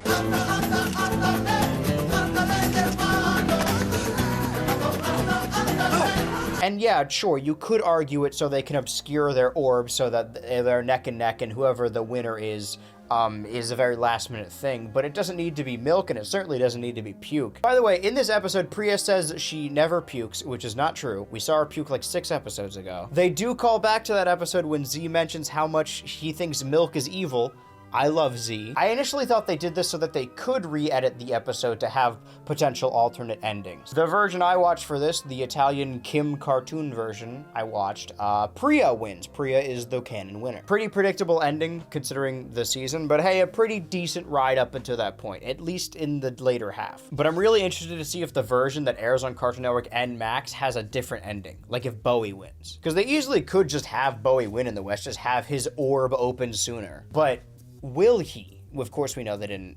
I was told since that they didn't do any alternate ending stuff, but we'll see. And more important question, how's Cartoon Network going to deal with all the gay stuff? Like, we've seen Space Rocks and Background's Clarence characters and heavily implied Rabbit and Cat, and also Very Quick Adventure Time Kiss. But this is a show about teenage humans who say the word gay out loud and show two boys kissing each other. It's weird that we don't really hear the word gay in any Cartoon Network shows. I'm very interested to see how the network handles this, and by interested, I mean it's fucking 2024, grow up. If you're too scared to show dudes kissing on your network that nobody's watching who gives a shit? It's only adults watching nostalgic reruns. Also, this is the exact same show that showed me blurred boobs at the ripe old age of 7. Oh, but why does their sexuality need to be shoved in our faces? It was literally shoved. They talk about balls a lot in this show. Fucking grow up. Anyway, Priya wins in a very anticlimactic manner. And then very quickly at the end of the episode, it is announced that these 16 contestants will all be returning. I'm just gonna show you them, actually. This looks more religious than I intended it to look. We'll all be returning for an immediate season 2. At the time, I was kind of hoping the second season could have a different theme or branding, but no, they very clearly say season 2 of Total Drama Island. Everyone seems pretty jazzed to be coming back. Not a single character is upset about their contract, not even Damien. Why is Bowie dancing? He just lost so much money. The episode goes beneath the Tortoise one in my ranking because it kind of falls off at the end. And that's how I felt about this season as a whole. It kind of peaked around the merger and kind of kept that momentum up until the very end. Like, I'm not even mad Priya won. I'm just kind of annoyed that it was speed ran. A problem they would not have if, I don't know, it was one 26 episode season instead of 2 13 episode seasons. That being said, I'm really optimistic about season 2. They're already expecting that you watch the first season. I mean, they're basically one season just split in 2. Why wouldn't you have seen it? I mean, other than it only now airing in America. But the next season does not have the burden of having to introduce all the characters individually. Most of these characters we know pretty well by now, some more than others. But maybe, just maybe, we'll get to know on a deeper level some of the earlier losers on the all-new season of Total Drama Island. Dude, I was so right. This is basically action in all but name. Good-looking antagonists, kind of, that didn't get a lot of lines last season, now using their beauty to their advantage to help with the strategy. 2 team captains picking the team members. This new season as a prospect is really exciting, and we're already off to a fantastic start. I mean, think about all the new characters, or I guess the underutilized characters, that can finally get their time to shine, and all the new combinations we can get. Think of the possibilities. I guess it's time I rearrange the board and account for the new teams. Now, this may take a while. And there we go. What was my time? Yeah, only 3 people on each team's switch sides. Some of the people that switch are Chase and Emma, and that was interchangeable anyway. And Lauren gets voted off first, so she's gone, I think. One of only 2 characters to never make it past the merge in the reboot. Like, I get it, she's a bit character, but if this season really is going to develop Caleb and Nichelle and Axel more, because they got voted off the first 3, she got voted off 4th in the previous season. Why does the development not extend to the person that got eliminated right after that? Lauren's bit or thing or gimmick is that she decides to be normal this season, but it does not go well, and now she's gone, so it doesn't matter anyway. I don't know if I mentioned this, but I had already finished season 1 before starting this video. I mean, I talked about it in depth in the previous one, so I would have to. So aside from a whole lot of stuff I forgot, for the most part, I pretty much knew what was going to happen. But season 2, I gave up on early on. I had more Daria and My Little Pony and Hell of a Boss to watch. So I actually don't know if Scary Girl comes back. I was doing her the service of calling her by her legal name, but even she calls herself Scary Girl this season, so who cares? I don't even know what's happening. We see Duncan's little skull shirt logo, I believe, in the second episode. Welcome back, Total Drama Action. I feel like it wouldn't have been that different if they just made it action. I mean, the first challenge is Squid Game. I know red light, green light has been a fixture of summer camps for years, for decades, for generations, but it's incredibly similar. They even have the scoreboard that appears in the special tournament episodes of the Pokemon anime. Real fans will know what I'm talking about. Also, since we're referencing previous season's continuity, the paint balloon shooter in the Squid Game challenge is Chef Hatchet's Shoot Grandma. Think of the lore ramifications. Not to jump ahead in challenges, but they use this pink color a lot, like the exact same shade is used for the sap, the sticky sap that sticks them all together in episode 3. That's also the episode where Axel and Ripper get stuck together. It's just like Paintball Deer Hunter, except because it's the year 2023, they get attached by their butts. I can't let gang know I fuck with this show. But while we're talking about Axel and we know Scary Girl got booted, let's talk about the big 3. This season, at the very least the first 3 episodes, which were really good by the way. The first challenge doesn't feel rushed at all, despite having the same 11-minute problem that the first and last episodes of the previous season had. Caleb is determined to win this time, and he reviewed the tape, so he knows if he wants to make it the farthest, he needs to get closer to Priya. They get along fine, but it certainly helps that he's conventionally attractive. But not attractive in an Alejandro or Justin way, at least up until this point, he's only swooned Priya. Emma is also a part of their team now. Their team title is Ratface, and she doesn't seem to fall for him. Between seasons, she seems to have broken up with Chase, who gets eliminated second and just doesn't really have a lot to do this season, which is fine. We saw a lot of him in the previous one. But as a lover of the bromance, I'm just personally upset that Ripper doesn't try and stand up for him or ask him for girl advice. He asks Bowie, Wayne, and Raj how he should go about asking out Axel. Okay, so I did know this was going to happen, but I still preferred the way they did it in the previous season. I thought we were going to get annoyed enemies to lovers, but instead we got loser eventually wears down girl after begging her over and over. I hate that trope. Just let them bicker and hate each other. It's way more engaging and entertaining that way. So while I do like the concept of these two characters being together, I mean, I just like both their characters individually, it actually doesn't have a whole lot to do with Axel. She does name drop the zombie thing once, which is already more than her last stint in the entire previous season. Every time she goes away, every single time I forget that zombies are a part of her origin. It makes no sense. Speaking of actions happening between seasons, I'm pretty sure there is a sizable break between seasons, as Priya mentioned that she isn't allowed to touch her money till she's like 40 and has to work a shitty summer job selling beaver tails or whatever. You know what's weird? I don't know if this is a Canadian thing or an Italy thing, but they only ever say bum. Like in this reboot, specifically in this season, they almost never say the word butt. They always say bum. It's unsettling. Yeah, between seasons, Nichelle trained to become an actual action star. She's the reason they even win the Squid Game competition. I didn't talk about the second challenge at all, man. They ride tubes down and try and land in baskets. The episode is called Taking It to the Rim Reaper.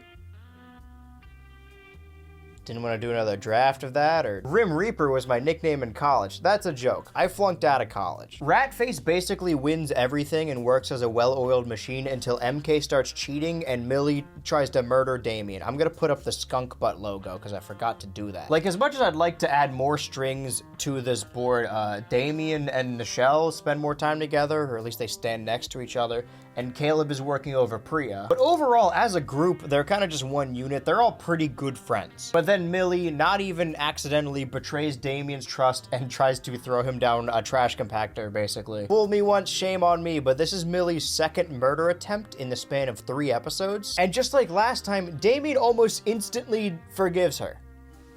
Guys, but she gets eliminated anyway, as Damien cannot defend her because his tongue is stuck in sticky, gooey pink sap, just like in the challenge. As happy as I am to see Millie gone, I was actually legitimately interested to see where this would go. Like, Millie has always been dejected and felt separated from her generation and just people in general. What if we learn this season that she's a secret psychopath? That'd be great. But I understand the necessity of having her leaving, along with also making it very far in the previous season, as now it leaves Priya alone and she kind of has no choice but to team with Caleb. She has no one left, aside from Damien. And everyone likes Z. Z befriends a raccoon and gets a soda sponsorship this season. He's doing great. That's enough about Ratface. Now we can move on over to Skunk Butt. That would have been the perfect time to put the logo up, actually. This team is certainly funnier. Like, Julia's reactions to things and then Ripper and the hockey guys' just general stupidity is always a highlight of this show. We didn't need Chaser lore in any way. But what we do get, aside from all of that, as well as Ripper off having side quests with the other team, is a lot of development between MK and Julia. I've heard a lot of feedback of people in the fandom getting annoyed from the gays in the fandom that these two are most definitely not a thing. Oh, why does everyone on this island have to be gay? Dog, it's in their contract. But like, they're flirting the whole time. I don't think either of them get a single confessional by themselves. They're always sitting next to each other very closely. I feel like Wayne and Raj get more time apart this season. The overarching story of these 3 episodes, at least for Skunk Butt, is that MK gains access to an abandoned intern costume and uses it under disguise to gather intel about the challenges. The only reason they win anything in these 3 is because they cheat, and even then, they still almost lose. MK and Julia are actually just getting off on how underhanded the other is. While Bowie isn't above playing the game, the hockey bros are heartbroken to learn that their team has been cheating. They won't even listen to Wayne's plan this season, and Bowie is remorseful and understanding, and I gotta say something. They make a big deal in the first episode of Bowie getting stink-eyed by everyone else on the island. But why? Caleb, maybe. Emma, most definitely. But why does anyone else care? Why is everyone cool with sitting next to Julia, but they're gonna judge this guy? I really get the feeling that they intended for him to be way more evil and underhanded last season. In the hierarchy of these new cast members, Bowie's actually pretty nice to most people. Why does Axel give a shit that Bowie read Millie's private notebook? Hey, Millie tried to kill people. Anyway, that just felt off to me. And also, kind of targeted. Is there anything else to add? Z is bros with Damien now, as his former bros are now both on the opposing team, and also Chase is gone now. It sounds like I didn't like these episodes, but I really, really did. I love them way more than anything in the previous season. Season 2 of the reboot is off to a fantastic start so far. My Season 2 ranking so far is The Pink Painter Strikes Again, You Poor Saps, and then Taking It to the Rim Reaper. That's the name you're sticking with? Insane turnaround considering last season, aside from the fart episode, the first episode was my least favorite. And now the first in this season is my favorite thus far. There's even a well-executed fart joke in the Sap episode. I did not think that was possible in the year of our Lord 2023. Really goes to show.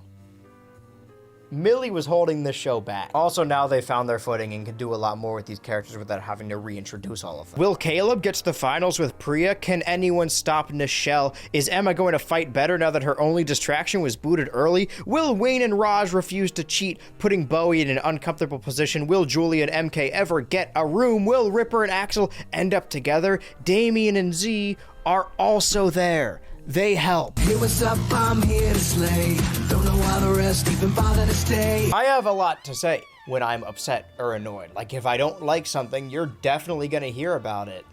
Alternatively, I bowed out of Season 2 relatively early last year because I had, of course, other projects to adhere to, but I had heard while they were dropping weekly, people talking about them, that it was becoming one of the best seasons in Total Drama history. And I don't know where it falls in the ranking necessarily. Maybe I'm a little nostalgia blind. I mean, who among us isn't? But this 3-episode stretch is actually really, really good. Season 2 is exponentially better, and there is no doubt in my mind it's because they got off on the right foot because they didn't have to deal with setting up all the characters in a small amount of time. By the time they get to the merge, by the way, episode 6, final 11. If you asked me like 2 years ago, I would have told you that I always prefer post-merge episodes as opposed to pre-merge. But that's really only a problem Action has, and I really like World Tour because it utilizes 3 teams. But upon rewatching the original series as well as the new one, I actually really like a lot of these team-based episodes. But yeah, Action doesn't get good until the merge, and even then it's only good for like 5 episodes. I feel like I understand these characters so much more now. Even Damien gets a large amount of development. And by a large amount of development, I mean they just added a thing. He's just a D&D nerd now.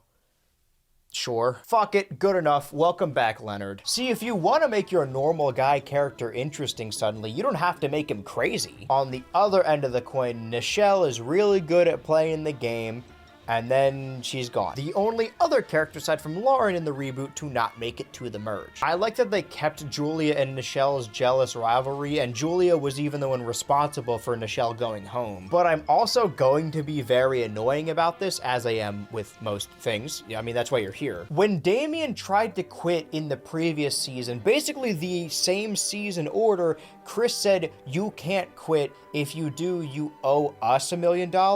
And then Nichelle just quits. And Nichelle's movie deal was fake, meaning that she owes them $1 million that she doesn't have. The Total Drama producers are going to start opening up on our kneecaps. I guess we should separate these episodes into pre-merge and post-merge because unlike the previous season, they don't very perfectly slot into the 3-episode format. 11 contestants isn't the most we've had in a merge, but considering this season is only 16 contestants, why even bother? If this show gets picked up for more seasons, and we'll talk about that, I think the next gimmick they should do is just no teams from the jump. Just start with the merge. I think that'd be fun. Anyway, the first challenge of these 3, Squid Game again. I know what you're thinking. Wait a minute, didn't Fall Guys also do this? No, you're thinking of Mr. Beast. My wires are getting crossed. The campers have to cross a glass bridge, 2 of them right next to each other. One of them falls and one of them is stable. The way to determine which one is stable and which one isn't is to guess the correct answer to other contestants' would you rather questions they answered previously within the show. We don't learn a whole lot about characters through this, even though it would be a good excuse to do so, other than Millie would rather beat up her friend's old relative than eat 100 lemons. But we kind of already knew Millie had an unquenchable bloodlust and penchant for violence. I have here in my notes that in this episode, Julia says the line, "If MK's brain drove a cool car, I'd date it." Girl, what do you mean by that? The main plot point, at least within this challenge, is that MK slinks off to cheat again while Bowie attempts to hide this fact from Wayne and Raj. I know I'm gonna sound like a hypocrite as I already complained that the teams are too similar again in this season, but I will say I love these 5 dynamic. Ripper is also there. He spends most of this episode trying to win over Axel. He learns that she likes poetry. He performs really cringy poetry, and then they're madly in love with each other. I'm cool with it. I actually much prefer, you know what, he's silly, I like him, over, okay, he tried hard enough, he annoyed me long enough, I'll give him a chance. I hate that trope. Ripper's a pretty decent guy this season. He's just gross. He's gone through the Scott transition. And Bowie is consistently a pretty good guy. Again, why do people keep forgetting how bad of a person Julia is? And what she's capable of? She gets Nichelle off the island single-handedly, and not to jump too far ahead in what I'm talking about, but if Nichelle didn't leave of her own volition, Z definitely would have been going home. Or it should have been.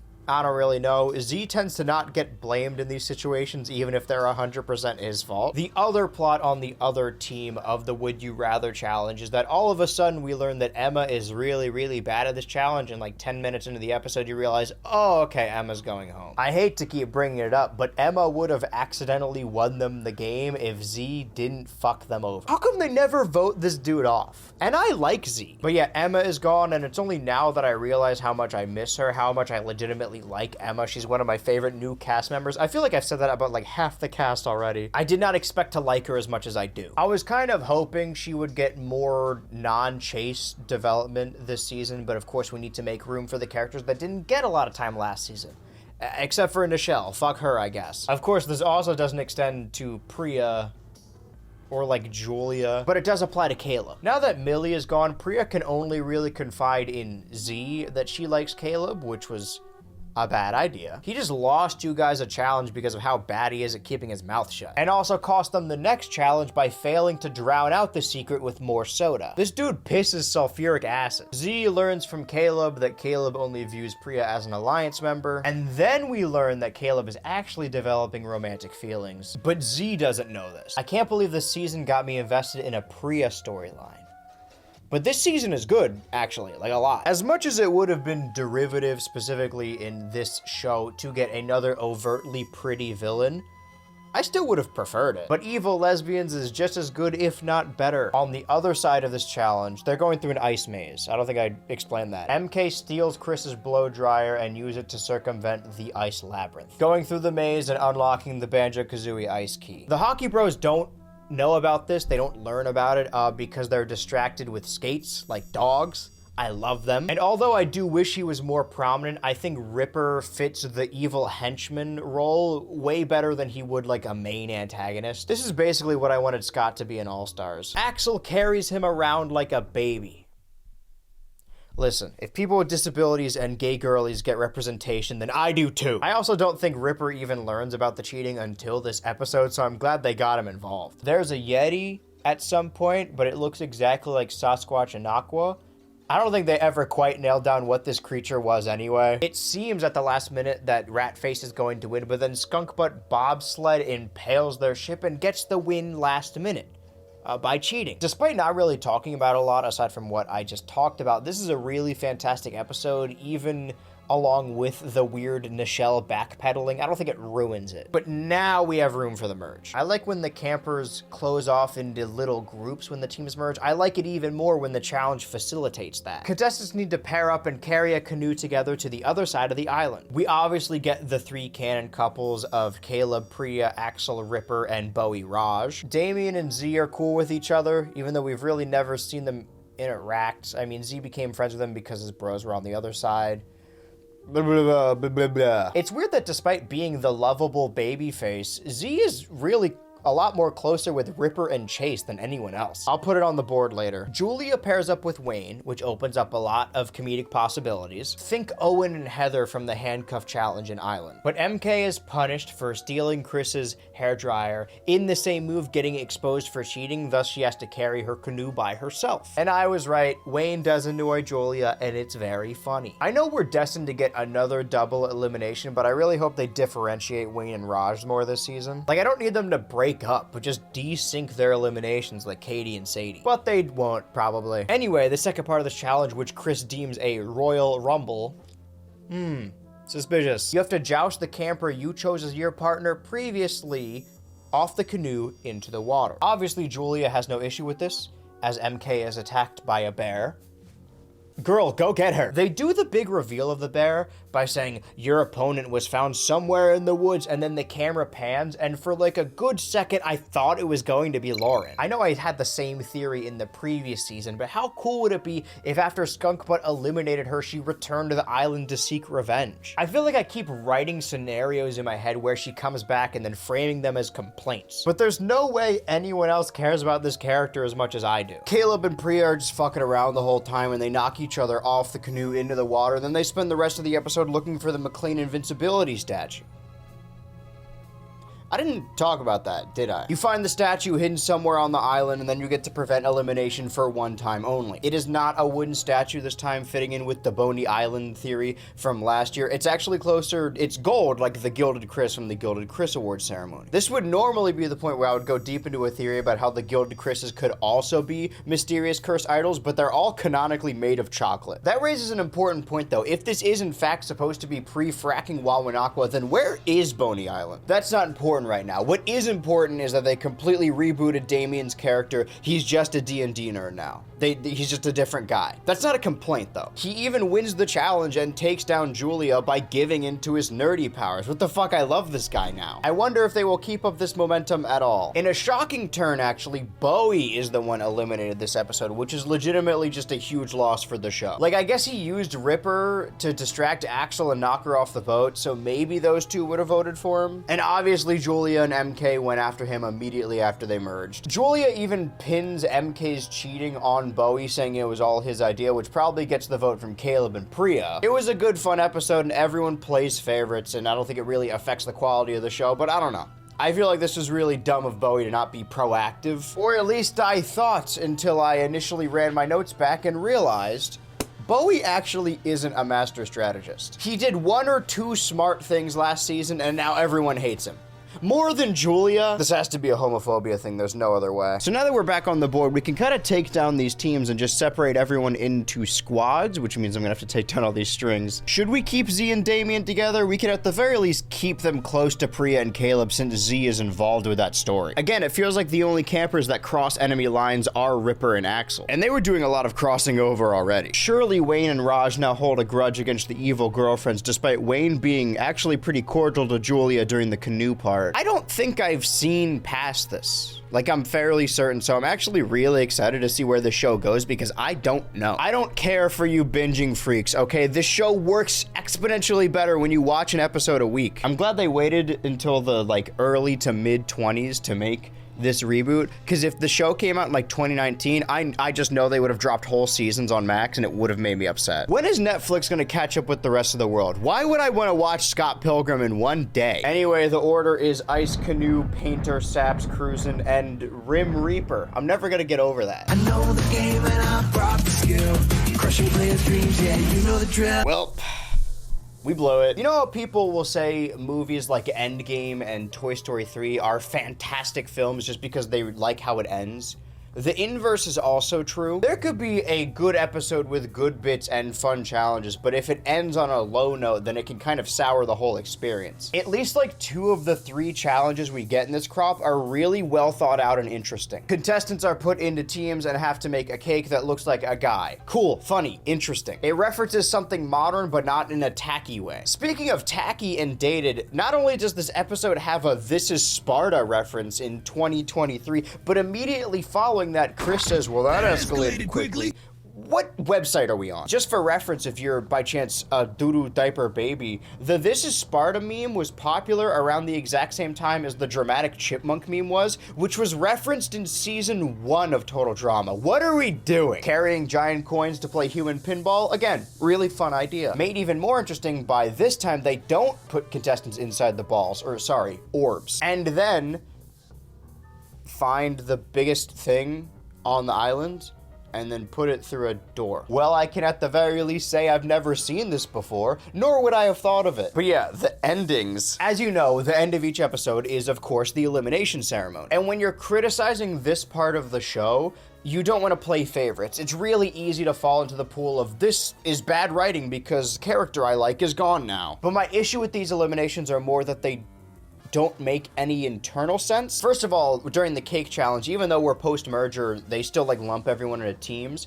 And all the teams are doing well, all the while Axel and Ripper are being cute together. She's painting him shirtless, you know, normal date stuff. The only reason the team of Damien, Z, Caleb, and Priya lose is because they use Ripper's yeast from his armpits and then he outs them for it. Did I mention the teams? It's not really important. Of course, the team I just mentioned, and then another one is the Hockey Bros put with Julia, and they're still very dumb and nice to Julia, and it's incredibly funny as they annoy her. So not only is Ripper annoying and gross, but in a way, he cost 4 people the challenge. So then at the end of the episode, the marshmallow ceremony gets down to Ripper and Axel, and I'm like, okay, well, I like him, but very obviously Ripper's going to go home. But actually, it's Axel who gets voted off, and I guess you could argue she's the much bigger threat and better player, and everyone just wants to split these two up because they find them annoying and gross. But then Ripper decides to join Axel on her flight back home, so they're just both eliminated with no pomp and circumstance. This is the second contestant to just quit in this season. They're dropping like flies. I know there had to be a double elimination somewhere, but if that's the case, why not just make that a part of the rules? You guys aren't fighting producers meddling in your show or whatever. You're writing the show. Just write it so that the challenge is double elimination. Everyone already had a reason to vote off Ripper and Axel anyway. And then the next episode, the big story going on is surprisingly not Damien finding the invincibility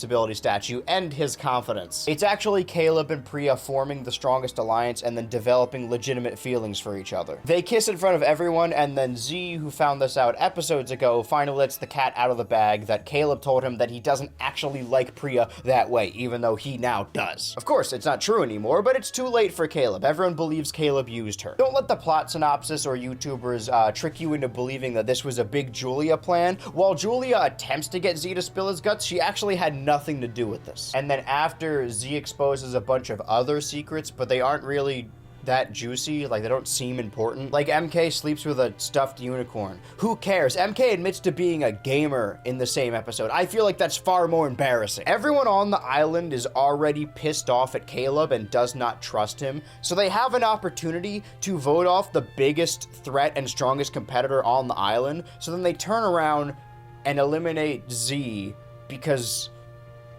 he told everyone that Damien likes D&D. Like, I get that Caleb's story is not finished, but again, you write the show. Surely there could have been a better way to eliminate Z and not Caleb. Surprisingly, this is the one time where Z doesn't deserve to get voted off. What if Z gets eliminated anyway in this episode, and then because he's not on the show anymore and doesn't have to worry about it, then he lets the secret slip. And then the next episode, MK is eliminated, and this technically tracks. I'm just biased and upset about it. Again, not that she did get eliminated, but along with Ripper's elimination or Priya's win, just the lack of pomp and circumstance. Like, the episode is barely about her. It's honestly more about Priya trying to murder Caleb and the hockey bros being goofy goobers again. I will say, as much as the Axel and Ripper elimination irks me, we did need a double elimination somewhere, and I hope this means that Wayne and Raj get development outside of each other more. Also, not to split hairs, but the purpose of this challenge, the first part, is to find the biggest thing on the islands, like before they know about the whole door aspect,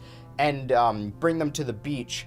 Priya uses a trebuchet to launch a boulder onto the beach, but the trebuchet is much bigger than the boulder and on wheel. Why don't you just use that? It's not really a criticism, I just couldn't stop thinking about it. MK gets eliminated because she attempted to throw Julia under the bus and one of them was going to go home, but Julia told everyone that they had a truce, which is true, so everyone believed that MK was more underhanded and a worse friend. But all is well, they still flirt when she leaves and then they hug.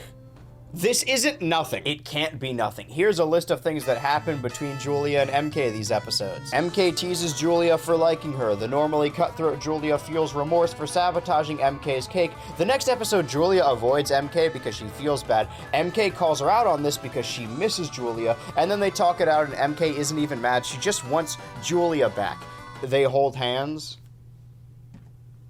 That is all. So while I guess it does work for the show, I'm still upset about it. Nobody has done more for Total Drama Sapphics than me.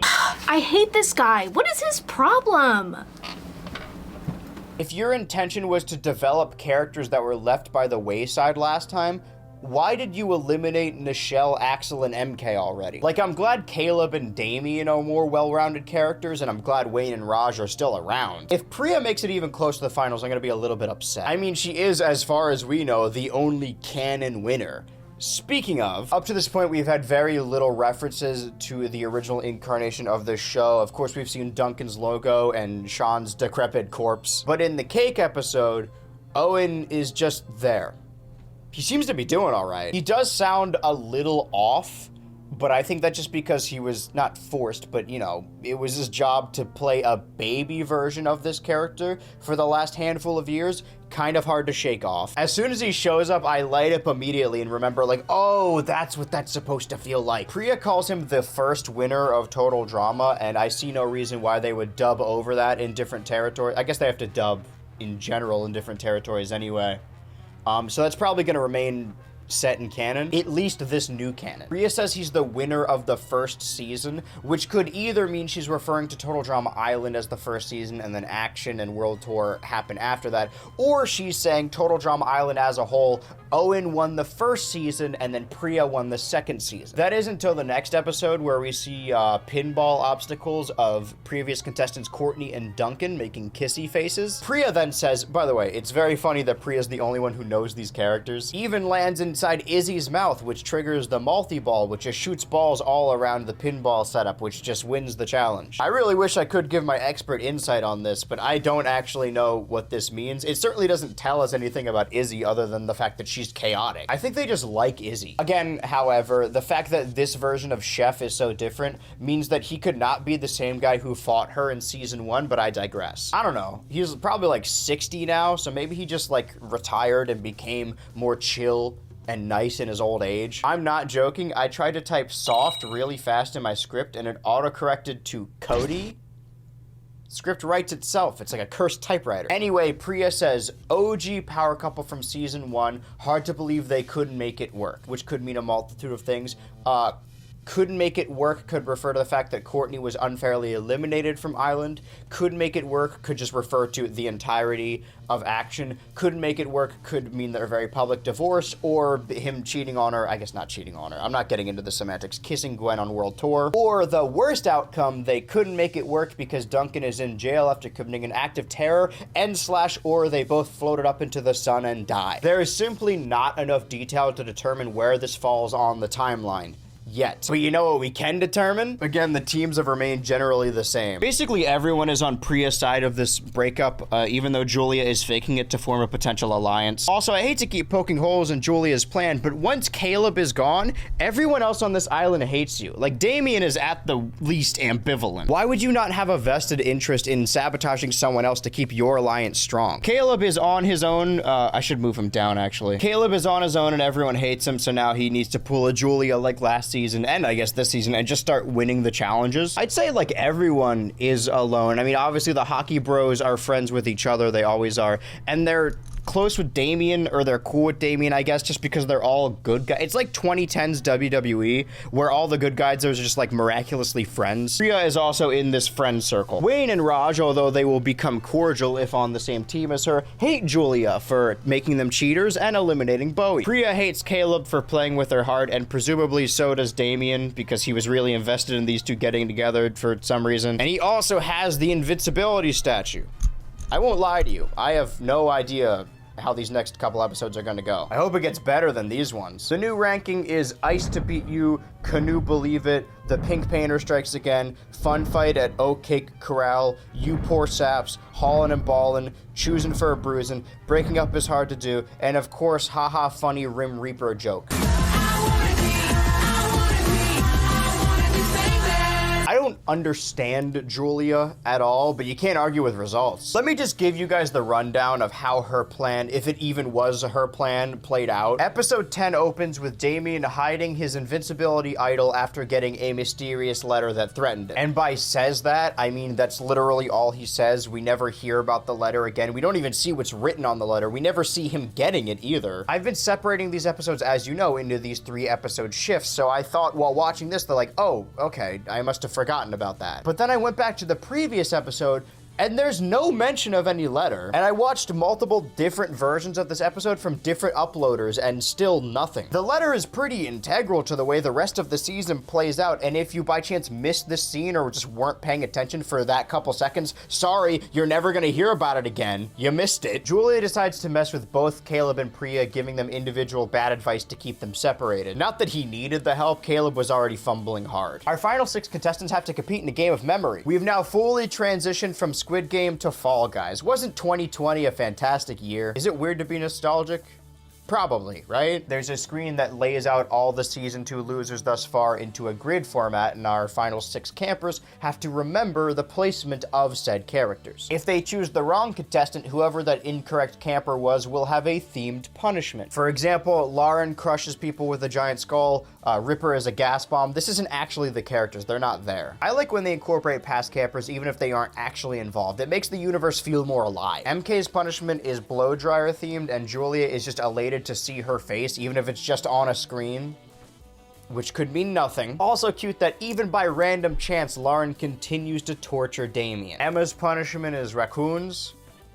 I don't get it either. Couple problems with this. Number one, a lot of these punishments are a lot more lax than other ones. And 2, you don't lose points for being slower, and everyone's answers appear on the scoreboard, so you could just copy and follow whoever is likely correct. Which is kind of what Damien does. It's unclear on whether or not he's actually cheating. Which isn't even cheating, it's just part of the game. Julia gets back at him by knocking his tablet on the ground, to which Damien retaliates by physically assaulting her. Eventually, the challenge just devolves into a wrestling match. The second half of the challenge, after Damien is whisked away by bees and the hockey bros are taken out by just losing too much, Chris drops the little nugget that whoever wins this actually gets to share their immunity with one other lucky contestant of their choice, and also says this is the first time in Total Drama history you've been able to do this, which no. So we know at the very least that Action could be canon, but not World Tour. Maybe the Celebrity Manhunt? Is this the universe where some of the contestants die in the car crash? It would be all of the contestants. The big move in this episode is that Caleb finally admits his feelings to Priya, to which Priya forgives him because she's really bad at holding grudges, even to people who tried to murder her. Like, girl, you don't want to be mad for a little bit longer? Maybe I'm projecting. The power couple then both realize that Julia was purposefully keeping them apart, and then Priya rushes Julia so that Caleb can win and they could both share immunity. Caleb is the only camper to answer the final question, but in the confusion, Julia switches switched out their tablets, so actually immunity goes to Julia. Julia decides to give half of her immunity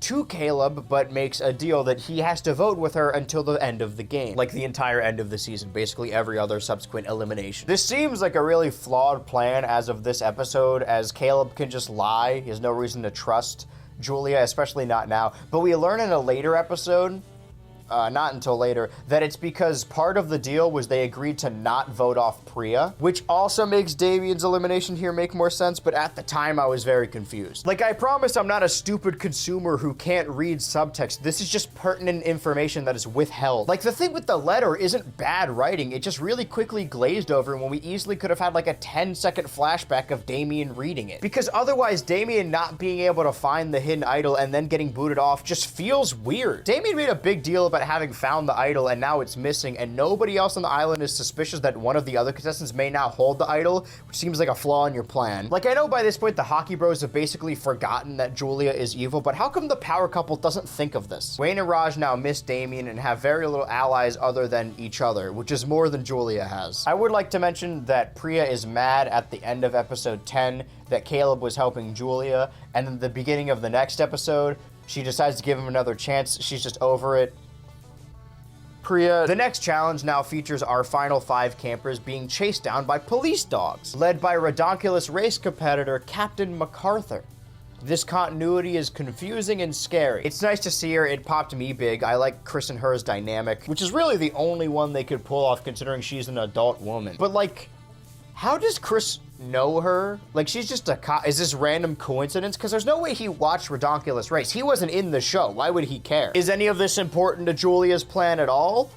No. These police dogs hunt down the contestants by using their scent. Wayne and Raj try to cover their scent by eating their socks. They get separated. Raj loses his clothes. It's a whole thing. I don't want to imply that I didn't like this episode because I thought it was pretty okay. It just, like, the explanation plot-wise isn't really that fleshed out or important. Like, if a contestant gets dragged back to the main base 3 times, then they're out, and it really just comes down to Julia and Priya, who have both been pulled back twice. Everyone else is out. Not a lot of planning goes on, except for Wayne. He's still competing at the top of his game. Julia sabotages Priya. Their rivalry's fun to watch. We get to see the reappearance of Julia's Velociraptor she snapped at in the previous season's worst episode, which still doesn't make sense, but I appreciate the continuity. The climax of the challenge is Julia and Priya both being dragged back by their respective dogs, and then Julia plants her nails in the ground to stop herself while Priya just kind of sits there. Julia kicks her feet and drags her nails and gets the win. You know what? Maybe I don't like this episode. Like, there's nothing overtly wrong about it. It just isn't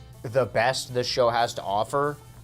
I think Wayne and Raj are funny. Speaking of Wayne and Raj, they're not smart per se, but they're still pretty good competitors. They understand that Caleb and Priya have a powerful alliance and Julia has immunity, so they gotta pick off one of them. And obviously they aren't gonna vote for each other. They're surprisingly cool with Julia considering everything she did to them. It's not like they really have a choice now. I don't even know how Julia manages to get out of this situation. It's impressive that she's the only one left who doesn't have an ally and she's still playing at her best. Honestly, win every challenge is a pretty decent plan. We know that Julia's agreement with Caleb is they will now vote together for whoever she chooses, but they can't vote off Priya. But the hockey bros have the numbers advantage, so if not Priya, then Caleb's going home anyway. Why do you even want Priya around? In the end, it's Raj that ends up going home, not making it to the final 4. This seems at the jump like another terrible plan by Julia. And while he's one of my favorite characters and makes the island a lot more fun, I have wanted these characters to shine individually on their own. And at least in this latter season, I found Wayne a lot more entertaining. I'm glad Wayne gets to compete solo and flesh himself out a little bit. He even gets a montage in the next episode set to legally distinct music about how sad and lonely he is. But where do lonely people end up? Working for Julia. Julia attempts to fill that Raj hole. Gross. As Priya and Caleb are growing even stronger together. The last challenge before the final episode is hooks. You know, like hooks. The final 4 don harnesses as their competitors all hold hooks, attempt to hook them as they attach to a crane, which takes them into a storage unit that houses their greatest fear. Priya is afraid of thunder and lightning. Shabam. Wayne is afraid of losing Raj, which he already did, so he gets over it pretty fast. He even befriends a bear. I want this guy to win so badly. Caleb is afraid of Clown Snake, and Julia is afraid of old people. I think we get another Redonkulous cameo with the tennis players, maybe? Challengers reference? I actually really love this challenge and this episode. Is it my favorite Final Four challenge? I don't know. I really like Drumheller. I've said before that Camp Castaways is one of my favorite episodes, but I don't even know if that counts as a challenge. Because while the hook challenge is relatively basic, it's a good framing as the characters' motivations are what's driving this plot. Julia is catching on that Priya is convincing Caleb to bail on their deal, so she starts working over Wayne, who is now alone. But she still gives orders to Caleb. Caleb should hook Priya immediately, and then Julia will hook Wayne immediately, and then Caleb will allow himself to get hooked by Julia, giving her immunity. Then the episode ends in 3 minutes. And while this confrontation still happens, a heroic Wayne immediately returns to hook Caleb as he is unaware that Julia just tried to sabotage him. Julia can now get the win off of Wayne, but as he's being dragged away, a heroic Priya now comes to face off against her rival. They have a sword fight duel with the hooks, which is, dare I say, pretty epic. Julia hooks Priya's pants, to which she screams. Caleb hears this but can't help as he is passed out due to the clown snake. I hope we see this clown snake reappear like the Velociraptor or Fang. Wayne returns again to help Julia. He's just a great guy. As all three, Julia, Wayne, and Priya hook each other at the same time. Priya went after Julia because they're enemies, so Wayne, to defend Julia and help her alliance member that she believes he's in alliance with, hooks Priya, and then Julia, of course, underhand tactic, hooks Wayne. I never thought that these four would be our most fleshed out characters, but I think the same thing happened last season. I think it just gets good around this time, but this season in particular, I actually really love, for the most part. Caleb manages to escape the clown snake as Wayne is put inside his punishment cube. Caleb walks out the same time as both the girls, which is where Julia decides to put Caleb's loyalty to the test. Not to mince words, but you never said he had to help you win, just that he would have to vote with you every time. Caleb gets annoyed and ends up hooking both Julia and Priya, gaining him invincibility. Priya forgives Caleb. Again, it's not like she has a lot of options. She's on the chopping block. Julia, for the final time, puts Caleb to the test. There's only one other person they can vote off that isn't them or Priya, and that's Wayne. But instead, Caleb goes behind her back, votes off Julia with Priya, but as it turns out, Julia was the one that stole the immunity idol from Damien and hid it until this very moment and presumably wrote the letter that we never see or hear about again. Meaning the contestant with the second most votes gets eliminated instead, and that camper is the previous season's winner, Priya. Listen, I don't throw around the word epic often, even though I just did in this episode, but I fucking love this because you know me, I'm always overthinking total drama strategy. I was originally confused why Julia would be so lax about going to the final three with two people who love each other and hate her, but assuming that the finale is like the last one where the first half of the episode is eliminating third place before going on to the final two, even if they did bite off Wayne here and then they go to the final three and both of them beat Julia in that first challenge, she would still have the immunity idol. One of those two would be going home. Regardless, she would go to the finals with either Caleb or Priya. Now she doesn't have to worry about Priya. But what does she have to worry about? A buff man who she emotionally abused, manipulated, and blackmailed, all leading to the moment where she eliminates his lover, embarrassing the both of them on international TV. The man who she, and let's not forget, is responsible for eliminating most of his closest bros, his in fact closest friend, his best friend's boyfriend, and worst of all, making him a dirty cheater. She also betrayed him several times in the last challenge, but I don't think he's even aware that happened. But Caleb likely has. These two haven't actually interacted a whole lot beyond Wayne supporting Priya when she hated him. Does he even think he could trust him? Can anyone on this island trust anyone anymore? Dude, this is the most excited I've been for a total drama finale in a very long time. I'm so glad I waited to watch the rest of the season until I could gather my thoughts like this. This is what I wanted to do. I wanted to talk about this show weekly. Why do they keep preventing me from whatever? This is dope. I love this. The current episode ranking before the final episode of Total Drama Island 2023. Off the Hook, Ice to Beat You, Canoe, Believe It, The Pink Painter Strikes Again, Circling the Drain, Fun Fight at Oatcake's Corral, You Poor Saps, Haulin and Ballin, Workin' K 9 to 5, Choosin' for a Bruisin, Breaking Up is Hard to Do, and you should know this song and dance by now, Taking It to the Rim Reaper. I'm gonna miss that one most of all. Hey, what's up? I'm here to slay. Don't know why the rest even bother to stay. All right. This is my favorite episode, at the very least of this season, because it's got a little bit of everything I could ever want. It's chock full of characters I've grown to like and understand. They all get to do something, kind of. It features the big villain getting their comeuppance, kind of. And it has a giant climactic finale, Kind of. Basically, this is the perfect total drama episode. Kind of. It's almost what I wanted. Let's start analyzing our finalists with new information, as I did just give a rundown of their characters in the previous section. The finale also begins with a recap, which is nice. Caleb wants to win the $1 million so he can give it all to charity. Boo, boring. They always say this. At least Gwen also wanted to go to college. Wayne forgot that money was even involved, and Julia wants to start a podcast with MK. All right, obsessed. Like, damn, this is international TV. Get a room. Speaking of getting a room, all the losers who have been voted off Total Drama Island 2023 have returned to said island, meaning that Priya has appeared in every single one of these episodes of the reboot, in a pretty prominent role. Take of that what you will. I actually don't dislike Priya. And I promise you, I did not write this script talking about the previous season.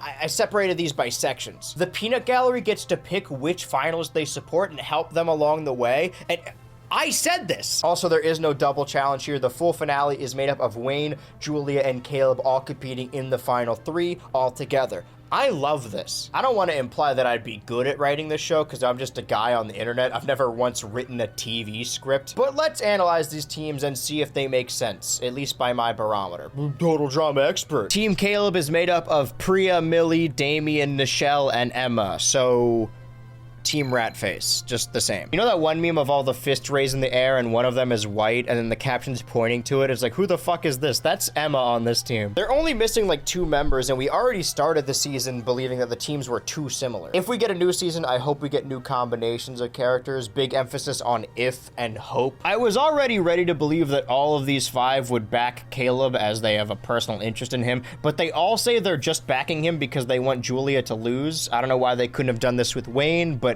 Caleb is probably more likely to win. I mean, look at him. Julia insulted Nichelle and tricked her off the island. She stole Damien's idol and maybe threatened him with the letter we don't see. She almost single-handedly eliminated Emma last season and attempted to do the same to Millie. But a lot of what happens to Millie in season 1 is kind of on Millie. Like, I know Priya and Damien forgave her, but if I were Nichelle and Emma, I would not be standing that close to her. Priya obviously both hates Julia and likes Caleb. And again, I feel like Damien and Millie would go wherever Priya goes anyway. But I guess we needed a reason as to why Emma was not on Team Wayne, as she seemed pretty close and cool with the hockey bros throughout the show. But she does have beef with both Bowie and Chase. Earlier, I said that everyone has something to do with this episode.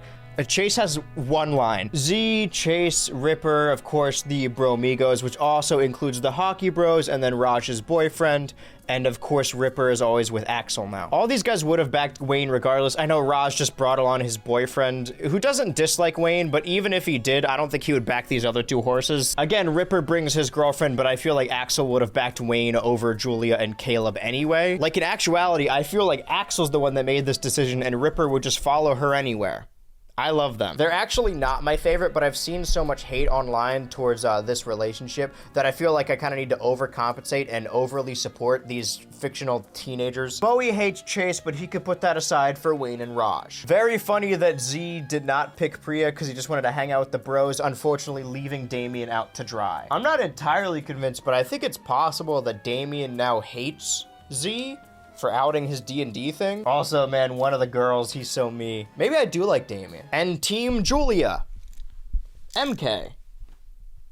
Wow, they really did get a room. They spend this entire challenge flirting. It's ridiculous. You may be wondering why there are only 15 campers here, and that's because Lauren is apparently too dangerous to play with others, but the perfect amount of dangerous to be an obstacle and a hazard in the challenge. I think this is the perfect role for her. She has no allies or allegiances, so Chris uses her as like the new Izzy to just kind of inject excitement into these challenges. That being said, I'm a Lauren Caleb truther. She definitely would have been on that team just to get close to and torture Damien. Also, she's kind of cool with Priya. Anyway, the actual challenge itself is threefold. Each finalist has to drag a wagon full of their supporting team to a finish line, which gives Julia the advantage, while there are distractions strewn throughout the course, which gives Wayne a disadvantage. Caleb has some trouble carrying his team when he already did exactly that in the Saps challenge, I think even down to these specific characters. The second part of this challenge of 3 I think it's smart to make these finales multi-part races. They even brought back the balancing rope from season 1. Despite having 3 finalists, this is actually remarkably more similar to Island's finale, the original Island, than anything else. You have to balance across the wire to the other side while Lauren and the other loser contestants attempt to shoot t-shirts at you out of cannon, knocking you down into the water below. The water features returning monsters and creatures and animals. Most importantly is Julia's Velociraptor. It took me a while, but I'm actually really stoked about this dinosaur. I don't care if it makes sense anymore. The majority of this challenge is Julia and Caleb going back and forth as MK almost single-handedly holds down the fort, knocking each other into the water over and over. Priya is pushing Caleb too hard, which is starting to annoy him like she did with Millie. If anything, it's starting to stress him out. Earlier, I said that this episode flows better than the previous finale because instead of 2 episodes mashed together, it's just one big climactic piece. That being said, they want to do the thing they did last season, whether or not they have an alternate ending planned or not, where the final competitors are all neck and neck, and then whoever wins, it's a big climactic reveal. So they can't really do a big triumphant defeat of the villain. That being said, Julia has been the big bad for the majority of this season. That being said, it's only 13 episodes. So they separate her big defeat and the actual winner of the challenge into 2 separate sections. So after Julia is taken down, she just kind of continues to compete in the challenge, which makes sense. It'd be weird if she didn't. But she just competes as if nothing happened, leading her defeat to feel kind of anticlimactic. I don't know if being given more time would have made it flow better, but it's worth a shot. Imagine if I Triple Dog Dare You and the Island finale were just kind of mushed together in one episode. Speaking of that episode, we've seen Total Drama villains disposed of in a number of ways, but very rarely in the actual finale. We've seen them get usurped by their peons. We've seen them get exploded in a volcano, hit a big red button that makes them not evil anymore, get mauled by an animal they were avoiding all season, or of course, going bald.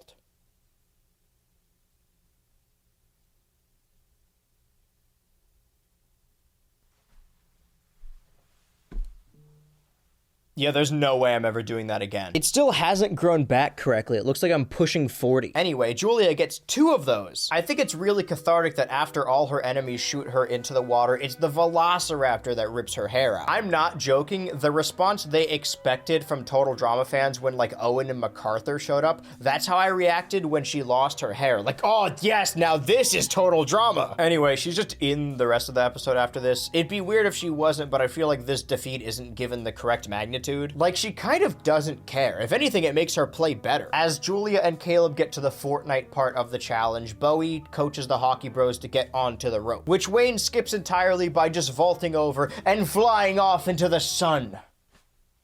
I had to. Caleb and Julia don flying squirrel costumes to float past the finish line, but end up fighting each other and in doing so crash into the bushes. Initially, I assumed Caleb was just acting as a Priya proxy as they couldn't have her in 2 finales in a row. But upon reinspection, throughout the series, Caleb was forced to act as Julia's henchman, as she purposefully drove a wedge between him and the girl of his dreams. And then while they're fighting, this is reincorporated as Julia tries to take advantage of the fact that Caleb is very trusting, and then he finally stands up to her, and for himself. Huh, I guess Caleb did get to finish his arc, and Julia got to have her big villain moment.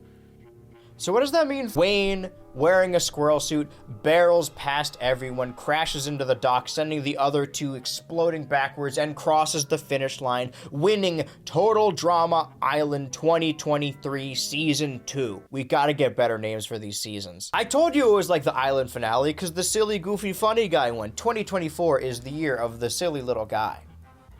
This came out in 2023. Like, they said they didn't create any alternate endings, but I feel like even if they did, they could just do the Owen thing where he explodes in front of the finish line instead of behind it, but then they would need to create 2 alternate endings, which would actually be really cool. Like, I like the outcome. I like the episode. I just feel like they didn't have enough time to really celebrate and sit in it. Wayne wins, and then we have like 1 minute to say goodbye to these characters. Caleb is confronted by Priya. He believes that she's going to be mad or disappointed in him, but she already won the show. She has $1 million. She doesn't care. And Julia is comforted by MK, as comforting as MK can be. It's cute. Wayne does get a confessional speech about how he played clean the entire game, which is not true. He cheated in the ice and sap challenges, one of them knowingly. I'm on to you, Wayne. I'm actually super glad he won, though. I almost wrote in my script, I'm stoked, but I feel like I'm overdoing it. The camera pans out of the island as we see fireworks, and Chris says, next season.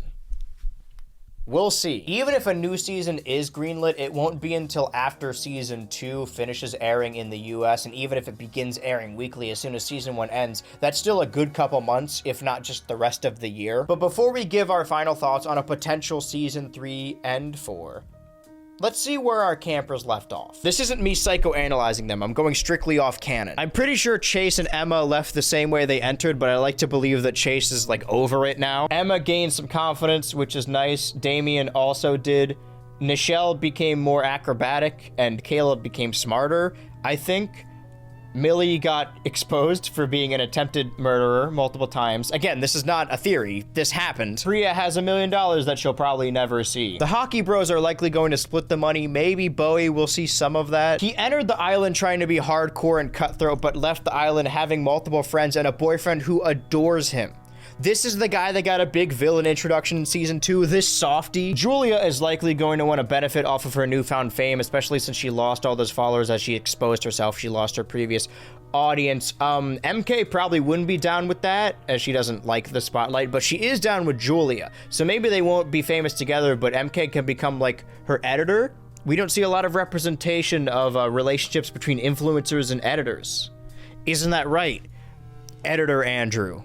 My beloved. Yeah, I know what toxic yaoi is. I'm gonna be real, I don't know if anything changed for Z or Lauren other than the fact that Lauren probably has really good job security with these producers after being scary for only like 6 episodes. We want more Lauren. Now that I can finally take down this board and say goodbye to all these characters I've grown to love and appreciate over the last couple months, I guess all we have left to do now is to give my... You know, I still have the hair. Like, I put it, I planned on donating it, but I wouldn't take it because of how poorly it was cut. So I just have bags of old hair now. It's been a year. If anyone would like to buy old Andrew Ultra hair, hit up my web zone. I really thought I had it all figured out. I knew what I thought about this reboot. My opinion was already formed, and it would not change regardless of rewatching season 1 and finishing season 2. Season 2 is significantly better than season 1, which I feel is already the general consensus, but I didn't realize how much of that is because of the way season 1 is just set up. And I literally mean season 1 is set up. Not like, oh, it's set up season 1. No, season 1 set up season 2. Season 1 and 2 of Total Drama 2023 are kind of like the modern Dune movies. The first part isn't super engaging or entertaining, and it doesn't really stand on its own, but it is an integral piece to the second part being as good as it is. Not to say that season 1 is entirely set up. I mean, most of the stuff that happens that's important in season 1 outside of Chase and Emma kind of gets undone by season 2. So much time in season 1 is wasted on waiting for Julia to snap, waiting for Damien to do anything, waiting for Millie's secret to be revealed. And initially my take on this, like I said in the opening, was that this would work better as one 26-episode season. The reason we're allowed to start off on a fever pitch in season 2 is because we just spent the previous season learning so much about these characters. Like in episode 1, Nichelle, Caleb, and Axel basically say out loud, yeah, I'm a different character now. The character you saw last season, yeah, I'm better and I'm actually a character now. So does Lauren, but she gets booted anyway, and it's used as a joke. My thinking was, instead of doubling up some eliminations, which make no sense at all, start the show off with a 2-parter so we have time to introduce the new cast to a new audience of people, and then have like 10 or 9 reward challenges. Maybe then we don't need a second season to pair up Axel and Ripper. Maybe then we don't need a second season to have Damien development. That was my thinking before I started this video. But now, Caleb losing first, Nichelle getting embarrassed, Julia getting outed, and Priya already winning season 1 are integral to season 2 working the way it does. Like, it makes more sense for them to leave and then come back with slightly different characters. It's fine. It's the Total Drama version of like a shonen time skip. I really thought making this cast work in a 13-episode season was impossible. They pulled it off once, and then never again. And of course, when you do that, you have to have a Stacy who doesn't do anything. The season 2 model allows for characters to quickly turn around for better or for worse. Also, I think Julia and Bowie starting out season 2 already being disliked makes them play a lot better. And of course, characters like Nichelle and Lauren never make it past the merge, which is insane for a show where the merge happens in like episode 5. There's another point in maybe making it one season. The merge will feel more shocking and important like 13 episodes in, and you could still keep the same amount of campers. I guess instead of looking how it impacted the past, we should instead look at how it might impact the future. First of all, is the show even getting a third season? And by that, I mean a second season. You see, if you order one 26-episode season, you can then release it as two 13-episode seasons separately, even though it was one season order, and then you could reap all the benefits of 2 seasons without paying the staff to make 2 seasons. Isn't capitalism epic and cool? Nobody cares more about animators than me. Ugh, I hate this guy. What is his problem? It's hard to tell if this show will warrant another season, since Warner Bros. Discovery cares a lot about instant gratification and viewership numbers and money, and most people watch these on YouTube, and I watched it on Kim Cartoon. First of all, if there are going to be more seasons, maybe, just maybe, make it a simultaneous release. We learned this lesson in 2008. I don't know why we're standing here in the year of our Lord 2023. Of course, I'm in 2024. I've been keeping track. Having spoilers go overseas does not work. If you thought the Total Drama fandom was terminally online back then, what did you expect of these pandemic teens? Also, keep up the weekly release model. I was stoked the first time I saw that they dropped the first episode of season 2 and then plan on releasing the subsequent episode a week later. It just so turns out that the next one was 3 episodes at once. Do you know when the last time I was able to enjoy a weekly release new Total Drama episode without spoilers? That has never once happened to me. Maybe Pocketail, because nobody really cared. So yeah, my wish list, beyond any of the characters for next season, if there is even a next season, is to release it in a weekly format simultaneously around the world. I was so excited to discuss this show weekly, and instead, Google Drive. That is not their fault, but it can certainly be avoided. It's the future now. Also, don't listen to internet people. Keep the cast the same. I think a lot of people in the cartoon commentary community got really excited, the ones around my age, when they saw this silhouette about the prospect of all their favorite original characters coming back, and then heard the description of TikTok challenges and got a bad taste in their mouths. I'm cool with the original cast showing up in like guest cameos and maybe helping out with the challenge or becoming an obstacle for these new cast members. Speaking of which, these new cast members grew up watching the original Total Drama, which means that the original teens are like in their 30s. Let them rest. I'm sure their bones really hurt. What I definitely do not want to see is another all-star season. I would like to see some other, more modern classic stars. I want to see what Dawn is up to. I like Dawn. Also, maybe give the next batch of episodes a theme season. The challenges in this reboot, specifically in season 2, lacked a cohesive theme and were kind of all over the place. I'm not saying you definitely have to go to an abandoned film lot or around the world, but you're already doing a bunch of Squid Game bits.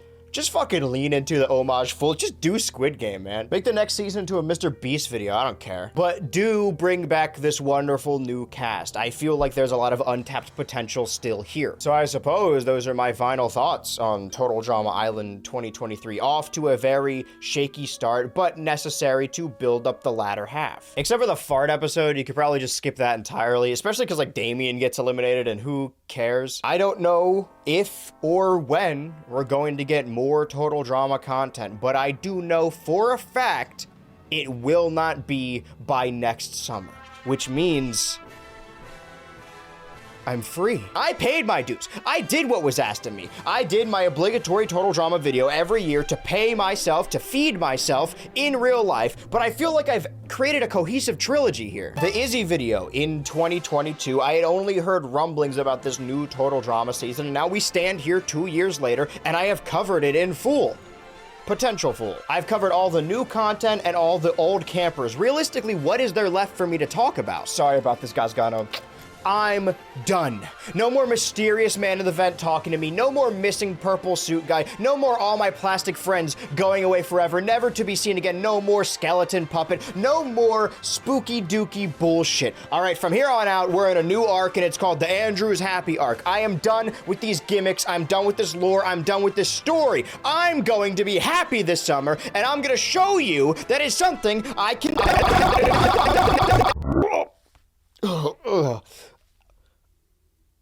Oh shit, did you guys see that, or was that just me?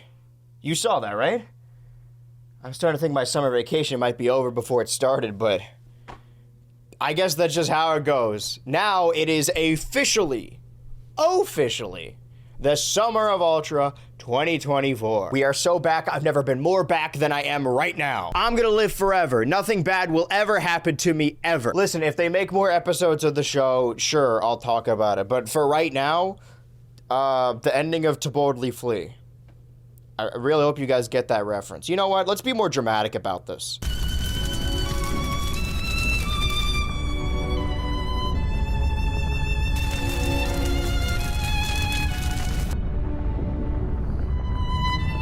Wow. Where was that? Because that couldn't have been on the ship.